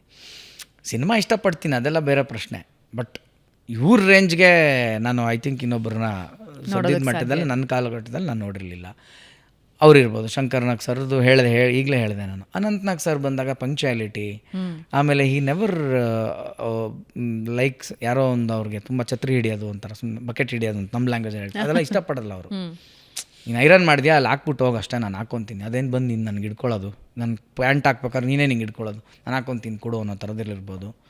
ಆಮೇಲೆ ವಾಟ್ ಎವರ್ ಆ ಥರದ್ದೊಂದು ಶಿಸ್ತು ಕೆಲಸದಲ್ಲಿ. ಸೊ ಹಾಗಾಗಿ ನನಗೆ ಇವರೆಲ್ಲ ಕಣ್ಣಿಂದ ವಾಕಿಂಗ್ ಯೂನಿವರ್ಸಿಟಿ ನೋಡಿ ಕಲ್ತಿದ್ದೆ. ಅಶ್ವಥ್ ಅಂಕಲ್ಲು, ನಾನು ಹೇಳ್ತಾ ಹೋದ್ರೆ ನಾನು ಅದೇ ಹೇಳ್ತೀನಲ್ಲ, ಬಾಲಣ್ಣವ್ರ ಜೊತೆನೂ ವರ್ಕ್ ಮಾಡೋವಂಥ ಅವಕಾಶ ಸಿಕ್ಕಿದ್ದು ನನಗೆ, ಅಶ್ವಥ್ ಅಂಕಲ್ ಜೊತೆನೂ ವರ್ಕ್ ಮಾಡಿದ್ದೀನಿ. ಸೊ ಇವ್ರನ್ನೆಲ್ಲ ಭಾಳ ಹತ್ತಿರದಿಂದ ನೋಡೋದ್ರಿಂದ ಒಂದು ಕ್ವಾಲಿಟಿ ಇವರಲ್ಲೆಲ್ಲ ಇದ್ದಿದ್ದೇನು ಬೇಸಿಕಲಿ ಅಂತಂದರೆ, ಎಲ್ಲರೂ ಕಲೆನ ಅಷ್ಟು ಪ್ರೀತಿಸೋರು, ಆರಾಧಿಸೋರು, ಅದನ್ನು ಪೂಜಿಸೋರು, ಕೆಲಸನ ದೇವರು ಅಂತ ನೋಡೋರು. ಸಕ್ಸಸ್ಸು, ರೆಕಗ್ನೇಷನು, ದುಡ್ಡು ಅದೆಲ್ಲ ಬಿಡಿ, ಅದನ್ನೆಲ್ಲ ನೆಕ್ಸ್ಟ್. ಅದ್ರ ಜೊತೆಗೆ ಇದನ್ನು ನಮ್ಮೆಲ್ಲ ಒಂದಿದೆ ಮೇಡಮ್, ಅಂದರೆ ಮೇಕಪ್ ಕೂರ್ಬೇಕಂದ್ರೆ ಹಿಂಗೆ ದಡಕ್ಕಂತ ಒಂದು ದಿವಸ ನಾನು ಬಂದು ಕೂತ್ಕೊಳ್ಳೋಕೆ ಬಂದೆ. ಆಗ ಒಬ್ರು ಮೇಕಪ್ ಮ್ಯಾನ್ ಹೇಳ್ಕೊಟ್ರು ನನಗೆ, ಹಂಗಲ್ಲಪ್ಪ ಎಲ್ಲ ದೊಡ್ಡ ಆರ್ಟಿಸ್ಟಿಂದ ಹಿಡಿದು ಹಿಂಗೆ ಪ್ರದಕ್ಷಿಣೆ ಬರ್ತಾರೆ, ಈ ಕಡೆಯಿಂದ ಬಂದು ಕೂತ್ಕೊತಾರೆ. ಹೇಗೆ ದೇವ್ರಿಗೆ ನಾವು ಒಂದು ಪ್ರದಕ್ಷಿಣೆ ಹಾಕಿ ಬರ್ತೀವೋ ಆ ಥರ ಇದು ನಿನಗೆ ಅದು ಪ್ರದಕ್ಷಿಣೆ ಅಂತ. ಹಾಗೆ ಅವರಿಂದ ಒಂದು ಕಲಿತೆ ನಾನು. ಸೊ ಹೀಗೆ ರೆಡಿಯಾಗಿರೋದು ನಮ್ಮದು ಬ್ರೈನು ಮೂಲ್ಡೆಲ್ಲ. ಹಾಗಾಗಿ ನಮಗೇನಾಗುತ್ತೆ, ಈಗ ನೀವು ಹೇಳಿದ್ರಲ್ಲ ಎಲ್ಲಿಗೆ ಇಂಟ್ರೆಸ್ಟ್ ಕಮ್ಮಿ ಆಗುತ್ತೆ, ಏನಕ್ಕೆ ಬಿಟ್ಟು ಹೋಗ್ತೀವಿ, ಆ ವರ್ಕಿಂಗ್ ಅಟ್ಮಾಸ್ಫಿಯರಲ್ಲ ಅದು ಇಲ್ಲಿ ಕಾಣದೇ ಇದ್ದಾಗ, ಅದು ಇನ್ನೊಂದು ಥರ ಗೊತ್ತಾಗದೇ ಇದ್ದಾಗ ನಮಗದು ವರ್ಕೌಟ್ ಆಗಲ್ಲ. ಒಂದು ಸ್ವಲ್ಪ ನಮ್ಮದೇ ಬೆಟ್ರಪ್ಪ, ನಾವು ಇದು ಮಾಡೋದಕ್ಕಿಂತ ಮಾಡದೇ ಇರೋದು ಬೆಟ್ರ್ ಅನ್ನೋ ಥರದ್ದು ಒಂದು ಸಲ ಮೈಂಡ್ ಸೆಟ್ ಹೋಗ್ಬಿಡುತ್ತೆ. ಈಗಿನ ಟ್ರೆಂಡಲ್ಲಿ ಒಂದು ಪದ ತುಂಬ ಫೇಮಸ್ ಇದೆ, ಫೇಮಸ್ಸಿಗಿಂತ ಜಾಸ್ತಿ ವೈರಲ್ ಇದೆ, ಡಿಪ್ರೆಷನ್ನು ಅಂತ. ಕಾಡಿದ್ದಿದೆಯಾ ನಿಮ್ಮನ್ನು ಯಾವತ್ತಾದರೂ, ಯಾವ ಸನ್ನಿವೇಶದಲ್ಲಾದರೂ? ಅದರಿಂದ ಹೊರಗೆ ಹೆಂಗೆ ಬರ್ತೀರಿ? ಡಿಪ್ರೆಷನ್ ಅನ್ನೋದು ಎಲ್ಲರಿಗೂ ಕಾಡುತ್ತೆ, ಎಲ್ಲರಿಗೂ ತಕ್ಕ ಮಟ್ಟದಲ್ಲಿ ಯಾವಾಗಲೂ ಇರುತ್ತೆ. ಅದು ಬಿಟ್ಟು ಹೋಗದೆ ಇರೋದು. ಅದು ಡಿಪ್ರೆಷನ್ನು ಬಿಟ್ಟೋಗಲ್ಲ. ಅದನ್ನು ನೀವು ಅರ್ಥ ಮಾಡ್ಕೊಂಡಾಗ ಮಾತ್ರ ಅದ್ರ ಜೊತೆ ಯು ಕ್ಯಾನ್ ಟ್ರಾವೆಲ್. ಆವಾಗ ನಾವು ಅರ್ಥ ಮಾಡ್ಕೋಬೇಕು ಈ ಡಿಪ್ರೆಷನ್ಗೆ ಕಾರಣ ಏನು ಅಂತ ಹುಡುಕ್ಬೇಕು. ಫಸ್ಟ್ ಆಫ್ ಆಲ್ ಕಾರಣ ಏನು, ಡಿಪ್ರೆಷನ್ ಏನಕ್ಕೆ ಬರುತ್ತೆ ಹೇಳಿ? ಸುಮ್ಮನೆ ನನಗೆ ಕೇಳಿ. ಅನ್ಕೊಂಡಿದ್ದ ಆಗದೆ ಇದ್ದಾಗ ಅನ್ಕೊಂಡಿದ್ರಲ್ಲಿ ತಪ್ಪಿದೆ ಹಂಗಾರೆ? ಇಲ್ಲ, ಅನ್ಕೊಳ್ಳೋದ್ರಲ್ಲಿ ತಪ್ಪಿದೆ. ಫಸ್ಟ್ ಆಫ್ ಆಲ್ ನೀವು ಅನ್ಕೊಳ್ಳೋದ್ರಲ್ಲಿ ನೀವೇನು ಅನ್ಕೋತಾ ಇದ್ದೀರಾ? ಏನು ಅನ್ಕೋತಾ ಇದ್ದೀರಾ? ಯಾರೋ ಒಬ್ರು ಏನೋ ಅನ್ಕೊಂಡಿರ್ತಾರೆ. ಏನು ಅನ್ಕೊಳ್ಳೋದು ಏನಿದೆ? ಏನೋ ಆಗಬೇಕು ಅನ್ಕೊಂಡಿರ್ತಾರೆ, ಅದು ಆಗೋದಿಲ್ಲ. ಅದನ್ನೇ ನಾನು ಹೇಳ್ತಾ ಇರೋದು. ಅಲ್ಲೊಂದು ಯಾರ್ಡ್ ಸ್ಟಿಕ್ ಇದೆ, ಅಲ್ಲೊಂದು ಮೆಜರ್ಮೆಂಟ್ ಇದೆ. ಅದಕ್ಕೆ ಗಾಂಧೀಜಿ ತುಂಬ ಒಂದು ಒಳ್ಳೆ ಮಾತು ಹೇಳಿದ್ದಾರೆ, there is everything available for everybody in this world for their need but not for their greed ಅಂತ. ನಿನ್ನ ಅವಶ್ಯಕತೆಗೆ ನೀನು ಕುಂದಿಟ್ಟಿದ್ದಾನ ದೇವರು, ಅವಾಗ ನೀನು ಡಿಪ್ರೆಷನ್ಗೆ ಹೋಗು. ನಿನ್ನ ಡಿಪ್ರೆಷನ್ ಎಲ್ಲ ನಿನ್ನ ಹತ್ರ ಫೋನ್ ಇಲ್ಲ ಅಂತಲ್ಲ, ನಿನ್ನ ಹತ್ರ ಐಫೋನ್ ಇಲ್ಲ ಅಂತ ಡಿಪ್ರೆಷನ್ನು. ರೈಟ್, ಐಫೋನ್ 15 ಇದ್ರೂ ತಾಳಿಯಲ್ಲ ನಿನಗೆ, 17 ಬೇಕು, ಪ್ರೋ ಮ್ಯಾಕ್ಸ್. ಪ್ರೋ ಮ್ಯಾಕ್ಸ್ ಬೇಕು. ಅದಕ್ಕೆ ನೀನು ಡಿಪ್ರೆಷನ್ಗೆ ಹೋಗೋದು. ಯಾಕೆ 15ನಲ್ಲಿರು ನೀನು, ಯಾಕೆ ಬರೋದು ಡಿಪ್ರೆಷನ್ನು? I am talking about the larger aspect. ರೋಟಿ ಕಪಡ ಮಕಾನ್ ಇಲ್ಲದಿರೋರ್ಗು ಅಂದರೆ ಅದು ಬೇರೆ ಬಿಡಿ, ನಾನು ಅದನ್ನು ಟಚ್ ಮಾಡ್ತಾ ಇಲ್ಲ. ಬಟ್ ನೀವು ಹೇಳಿದ್ರಿ ವೈರಲ್ಲು ಅಂತ, ಎಲ್ಲರಲ್ಲೂ ಇದೆ. ಹಂಗಾರೆ ಎಲ್ಲರೂ ಗತ್ಗೆಟ್ಕೊಂಡೇ ಇದ್ದಾರಾ ಮೇಡಮ್ ಪ್ರಪಂಚದಲ್ಲಿ? ಹೇಳಿ ನೋಡೋಣ, ನಿಜ ಹೇಳಿ. ಇಲ್ಲ ಅಲ್ವಾ? ನನಗೆ ಪಾಯಿಂಟ್ ಎ ಇಂದ ಪಾಯಿಂಟ್ ಬಿ ಅವ್ರಿಗೂ ಟ್ರಾವೆಲ್ ಮಾಡೋಕ್ಕೆ ನನಗೊಂದು ಗಾಡಿ ಬೇಕು. ನನಗೊಂದು ಗಾಡಿ ಬೇಕು, ಅದು ಡಿಪ್ರೆಷನ್ ಅಲ್ಲ. ಅದು ನನಗೆ ಸೋ ಆ್ಯಂಡ್ ಸೋ ಬ್ರ್ಯಾಂಡೇ ಆಗಿರಬೇಕು, ಇಲ್ಲಿ ಬಂತು ಡಿಪ್ರೆಷನ್. ಈ ಸೋ ಆ್ಯಂಡ್ ಸೋ ನನಗೆ ಯಾಕೆ ಬೇಕು, ಇದು ನನಗೆ ಬೇಡ, ತಿರ್ಗಾ ನಾನು ಯಾರೋ ತೋರ್ಸೋಕ್ಕೋಸ್ಕರ ಬೇಕಿದು. ಕಂಪ್ಯಾರಿಸನ್ ಬಂತು. ನಾನು ಅಪ್ಲೋಡ್ ಮಾಡಬೇಕು, ನನಗೆ ಇಷ್ಟು ಜನ ಲೈಕ್ಸ್ ಕೊಡಬೇಕು, ನನ್ನ ಪಕ್ಕದ ಮನೆಯವರೊಳಗೆ ಮೂತಿ ನಾನು ಹಿಂಗೆ ಅನ್ಬೇಕು, ನಮ್ಮ ರಿಲೇಟಿವ್ಸ್ ಮುಂದೆ ನಾನು ಕನ್ನಡಕ ಹಿಂಗೆ ಹಾಕೋಬೇಕು. ಈ ಎಲ್ಲನೇ ನಿನ್ನನ್ನು ಅದಕ್ಕೆ ತೊಗೊಂಡು ಹೋಗ್ತಾ ಇರೋದು. ಕೊನೆಗೆ ಅದು ನನ್ನ ಯೋಗ್ಯತೆಗೆ ಮೀರಿದ ಗಾಡಿ ಆಗಿರೋದ್ರಿಂದ ಪ್ರೆಷರಲ್ಲಿ ನಾನು ಸಾಲ ಮಾಡ್ತೀನಿ, EMI ಒಂದು ದಾರಿ ಮಾಡ್ಕೊಂಡಿರ್ತೀನಿ. ಈಗ ಇಲ್ಲಿ ಪಿಕ್ಚರ್ ಬಿಡುತ್ತೆ ಕೆಲಸ ಮಾಡೋ ಜಾಗದಲ್ಲಿ. ಆದರೆ ನಿನ್ನ ಜೊತೆ EMI ಅನ್ನೋ ಡಿಪ್ರೆಷನ್ ಕಂಟಿನ್ಯೂ ಆಗ್ತಾಯಿದೆ. ಈಗ ನೀನು ಹೇಳೋದು ನಾನು ಹಂಗಾರೆ ಆಸೆ ಪಟ್ಟಿದ್ದೆ ತಪ್ಪ. EMI ಇತ್ತು, ಸಂಬಳ ಬರ್ತಾಯಿತ್ತು, ಅದಕ್ಕೆ ತಕ್ಕನಾಗ ಒಂದು EMI ನೋಡ್ಕೊಂಡಿದ್ರೆ ಆಗಿರ್ತಾಯಿತ್ತು. ಇಲ್ಲಿ ನಾನು ಅದನ್ನೇ ಇನ್ನೊಂದೇನು ಹೇಳೋಕ್ಕೆ ಇಷ್ಟಪಡ್ತೀನಿ ಅಂದರೆ, ದಿಸ್ ಇಸ್ ನಾಟ್, ಇದನ್ನು ಒಂದು ಚಿಕ್ಕ ಗೋಲ್ ಸೆಟ್ಟಿಂಗ್ ಮೈಂಡ್ ಮಾಡ್ಕೊಳ್ಳಿ ಅಂತ ಹೇಳ್ತಾ ಇಲ್ಲ. ಇಲ್ಲಿ ದೊಡ್ಡ ಕನಸುಗಳು ಆಸೆ ಇರಬಾರ್ದು ಅಂತಲ್ಲ. ನನ್ನ ಪ್ರಯತ್ನವೂ ಹಾಗೇ ಇದೆಯಾ, ನಾನು ಮಾಡೋಣ, ಕನಸು ಕಟ್ತೀನಿ ನಾನು. ಈಗ ನಾನು ಇವತ್ತು ನಿಮ್ಮ ಚಾನಲ್ಗೆ ಬಂದಿದ್ದೀನಿ, ಇಲ್ಲಿ ನಾನು ಓಪನ್ ಆಗಿ ಒಂದು ವಿಷಯ ಹೇಳೋಕ್ಕೆ ಇಷ್ಟಪಡ್ತೀನಿ. ಈಗ ಅಷ್ಟು ಕಲಾವಿದರು ನನಗೆ ಹೊಸ ಟ್ಯಾಲೆಂಟು, ಫ್ರೆಶ್ ಅಂತ, ಜೆನ್ಜಿ ಎಲ್ಲ ಅಂತ ನಂಗೆ ಮೆಸೇಜ್ ಮಾಡ್ತಾರೆ, ಸರ್ ನನಗೆ ಆ್ಯಕ್ಟಿಂಗ್ ಚಾನ್ಸ್ ಕೊಡಿ ಸರ್, ನಂಗೆ ಟ್ಯಾಲೆಂಟ್ ಇದೆ, ನಾನು ಮಾಡ್ಬೇಕು ಸರ್. ನೀವು ಕೇಳಿದ ಚಾನ್ಸು, ನಾನು ಚಾನ್ಸ್ ಕೊಡ್ತೀನಿ, ಬಂದು ಮಾಡ್ತೀರಾ? ಓಕೆ, ಅಷ್ಟಕ್ಕೆ ಸಮಾಧಾನ ಆಗಲ್ಲ. ಅವ್ರು ಪೇಮೆಂಟ್ ಮಾತಾಡ್ತಾರೆ ಇಮಿಡಿಯೇಟ್. ಅವ್ರಿಗೆ ಇಷ್ಟೇ ಪೇಮೆಂಟ್ ಬೇಕು, ಅವ್ರಿಗೆ ಹೀಗೆ ಇರಬೇಕು ಟ್ರೀಟ್ಮೆಂಟು. ಈಗ ಎಂತೆಂಥ ಸೀರಿಯಲ್ಗಳು ಅರ್ಧಕ್ಕೆ ನಿಂತೋಗೋದು ಏನಕ್ಕೆ? ಎಲ್ಲ ಹೊಸ ಫೇಸ್ ಅಂತ ಲಾಂಚ್ ಮಾಡಿರ್ತಾರೆ ತಾನೆ. ಹೊಸ ಫೇಸ್ ಅಂತ ಬಂದಾಗ ಇವ್ರಿಗೆ ಏನಿರುತ್ತೆ ರಿಕ್ವೈರ್ಮೆಂಟು, ನಾನು ಸೀರಿಯಲಲ್ಲಿ ಕಾಣಿಸ್ಕೋಬೇಕು, ಓಕೆ, ನಾನು ಇಷ್ಟು ಚೆನ್ನಾಗಿದ್ದೀನಿ, ನಾನೊಂದು ಹೀರೋಯಿನಾಗಿ ಬರಬೇಕು ಅಲ್ವಾ? ಸೆಲೆಕ್ಟ್ ಮಾಡಿ ಕೊಟ್ಮೇಲೆ ನೀನು ಕೊನೆಯವರೆಗೂ ನೀನು ಅದಕ್ಕೆ ಕಣ್ಣು ಮುತ್ಕೊಂಡಿರ್ಬೇಕು ತಾನೆ. ಅಟ್ಲೀಸ್ಟ್ ನೀನು ಏನೇ ಫೇಮಸ್ ಆದ, ಈಗ 100 ಎಪಿಸೋಡ್ ಮಧ್ಯದಲ್ಲಿ 1000 ಎಪಿಸೋಡ್ ಮಾಡೋ ಕನ್ಸು ಕಟ್ಕೊಂಡು ಕೂತಿರ್ತಾನೆ ಒಬ್ಬ ಪ್ರೊಡ್ಯೂಸರ್, ದುಡ್ಡು ಹಾಕಿರ್ತಾನೆ, ಒಬ್ಬ ಡೈರೆಕ್ಟ್ರು, ಒಂದು ಚಾನಲ್ ಏನೋ ಮಾಡಿರ್ತಾರೆ. ನೀನು ಇರ್ಬೇಕು ತಾನೆ ಅವ್ರ ಜೊತೆ ಕೈ ಜೋಡಿಸ್ಕೊಂಡು. ಅಗ್ರಿಮೆಂಟ್ ಮುಗಿಯೋದೇ ಕಾಯ್ತಾ ಇರುತ್ತೆ. ಇಲ್ಲಿ 3 ಕೊಟ್ಟರೆ ಒಂದು ಕಡೆ ಅಣ್ಣ, 6 ಕೊಟ್ಟರೆ ಆ ಚಾನಲ್ಗೆ ಆಗೋಣ ಅಂತ ನೀವು ಕೂತಿರ್ತಿಲ್ಲ. ಈ ಮೈಂಡ್ ಸೆಟ್ ಎಲ್ಲಿಂದ ಬಂತು? ಇದು ಆಸೆಯೋ ದುರಾಸೆಯೋ? ಈಗ ನಾವು ಬಿಡಲ್ಲ, ನಾವು ಕೇಸ್ ಹಾಕ್ತೀವಿ, ಹೇಳ್ಕೊತೀವಿ, ಡಿಪ್ರೆಷನ್ಗೆ ಹೋಗ್ತಾರೆ. ಯಾರು ಮಾಡ್ಕೊಂಡಿದ್ದು? ನಮಗೂ ಕೊಟ್ಟರು ಡಿಪ್ರೆಷನ್ ಇವರು, ಹೊಸಬ್ರಿಗೆ ಚಾನ್ಸ್ ಕೊಟ್ಟಿದ್ದಕ್ಕೆ. ಓಕೆ, ಈಗ ನಾನು ಅದಕ್ಕೆ ಹೇಳ್ತೀನಿ, ನಾನು ನೆಕ್ಸ್ಟ್ ಚಾನ್ಸ್ ಕೊಡ್ತೀವಿ. ನಾನು ಓಪನ್ ಆಗಿ ಒಂದು ನೆಕ್ಸ್ಟ್ ಒಂದು ಸೀರಿಯಲ್ ಮಾಡ್ತಾಯಿದ್ದೀನಿ, ನಿಮ್ಮ ಥ್ರೂನು ಕರೆ ಕೊಡ್ತಾಯಿದ್ದೀನಿ. ನೆಕ್ಸ್ಟ್ ನಂದು ಸೋಷಿಯಲ್ ಮೀಡಿಯಲ್ಲಿ ಹೇಳ್ತೀನಿ, ಯಾವನಿಗೆ ಚಾನ್ಸ್ ಬೇಕು ಬನ್ರಪ್ಪ ನನ್ನ ಹತ್ರ, ಯಾರು ದುಡ್ಡು ಕೇಳಬೇಡಿ.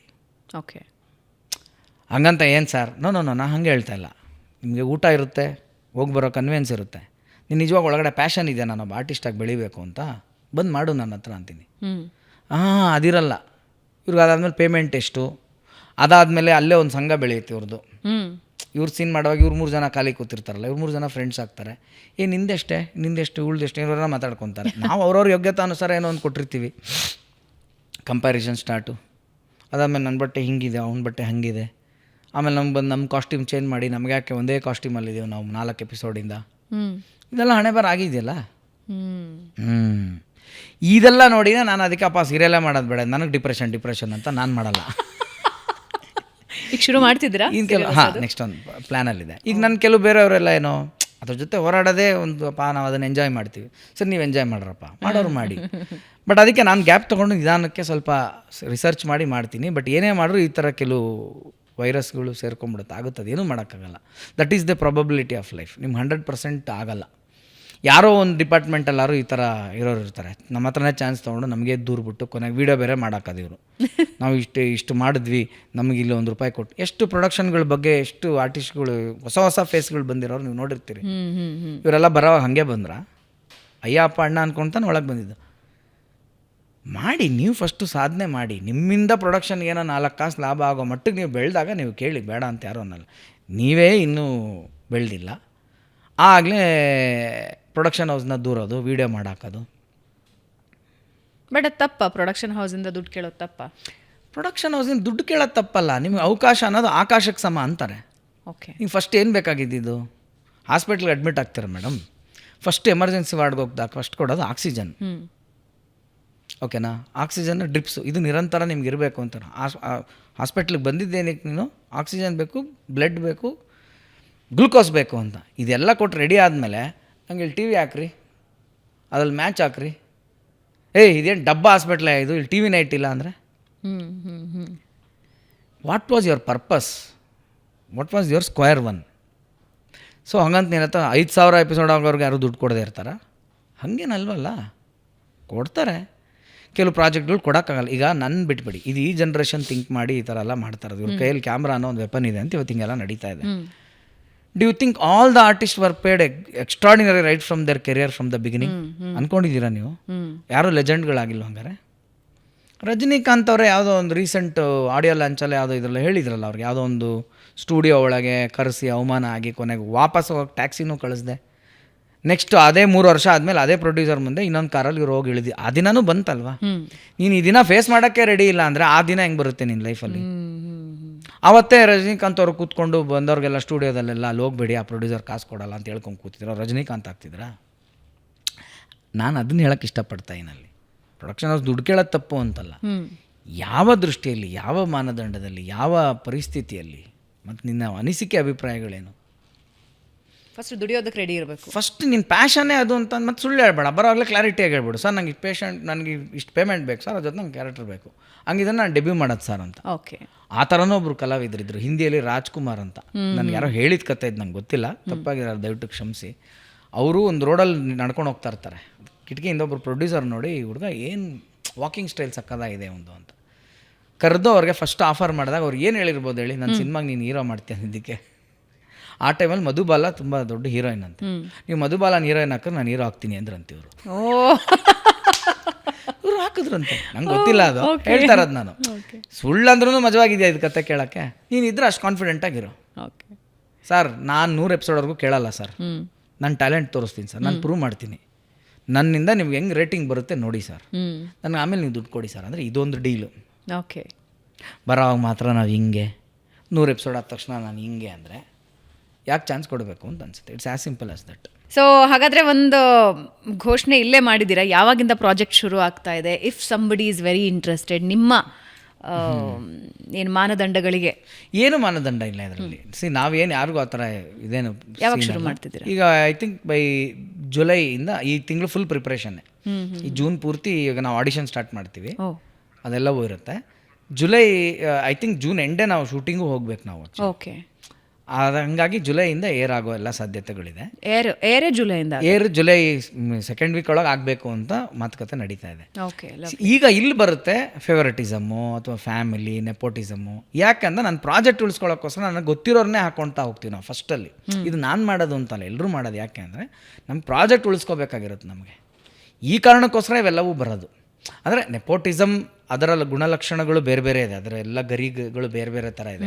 ಅದೆಲ್ಲವನ್ನು ನಾನು ಸಪೋರ್ಟ್ ಮಾಡ್ತಾ ಇಲ್ಲ ಅದೆಲ್ಲದನ್ನು. ಆದರೆ ಒಂದು ಹಂತದಲ್ಲಿ ವರ್ಕ್ ಆದರೆ ವರ್ಕ್ ಆಗಿಬಿಡುತ್ತೆ. ಈಗ ಯಾವುದೋ ಒಂದು ಕ್ಯಾರೆಕ್ಟ್ರು ಬೇಕಾಗಿರೋವಂಥದ್ದು ಯಾರೋ ಮಾಡೋದನ್ನ ನಮ್ಮನೆಲ್ಲ ಆ ವಸ್ತು ಇದೆ ಅಂದರೆ ನಾನು ಯಾಕೆ ಆಡಿಷನ್ ಮಾಡಲಿ, ನಾನು ಯಾಕೆ ಅದಕ್ಕೆ ಆಚೆ ಚಾನ್ಸ್ ಕೊಡಲಿ?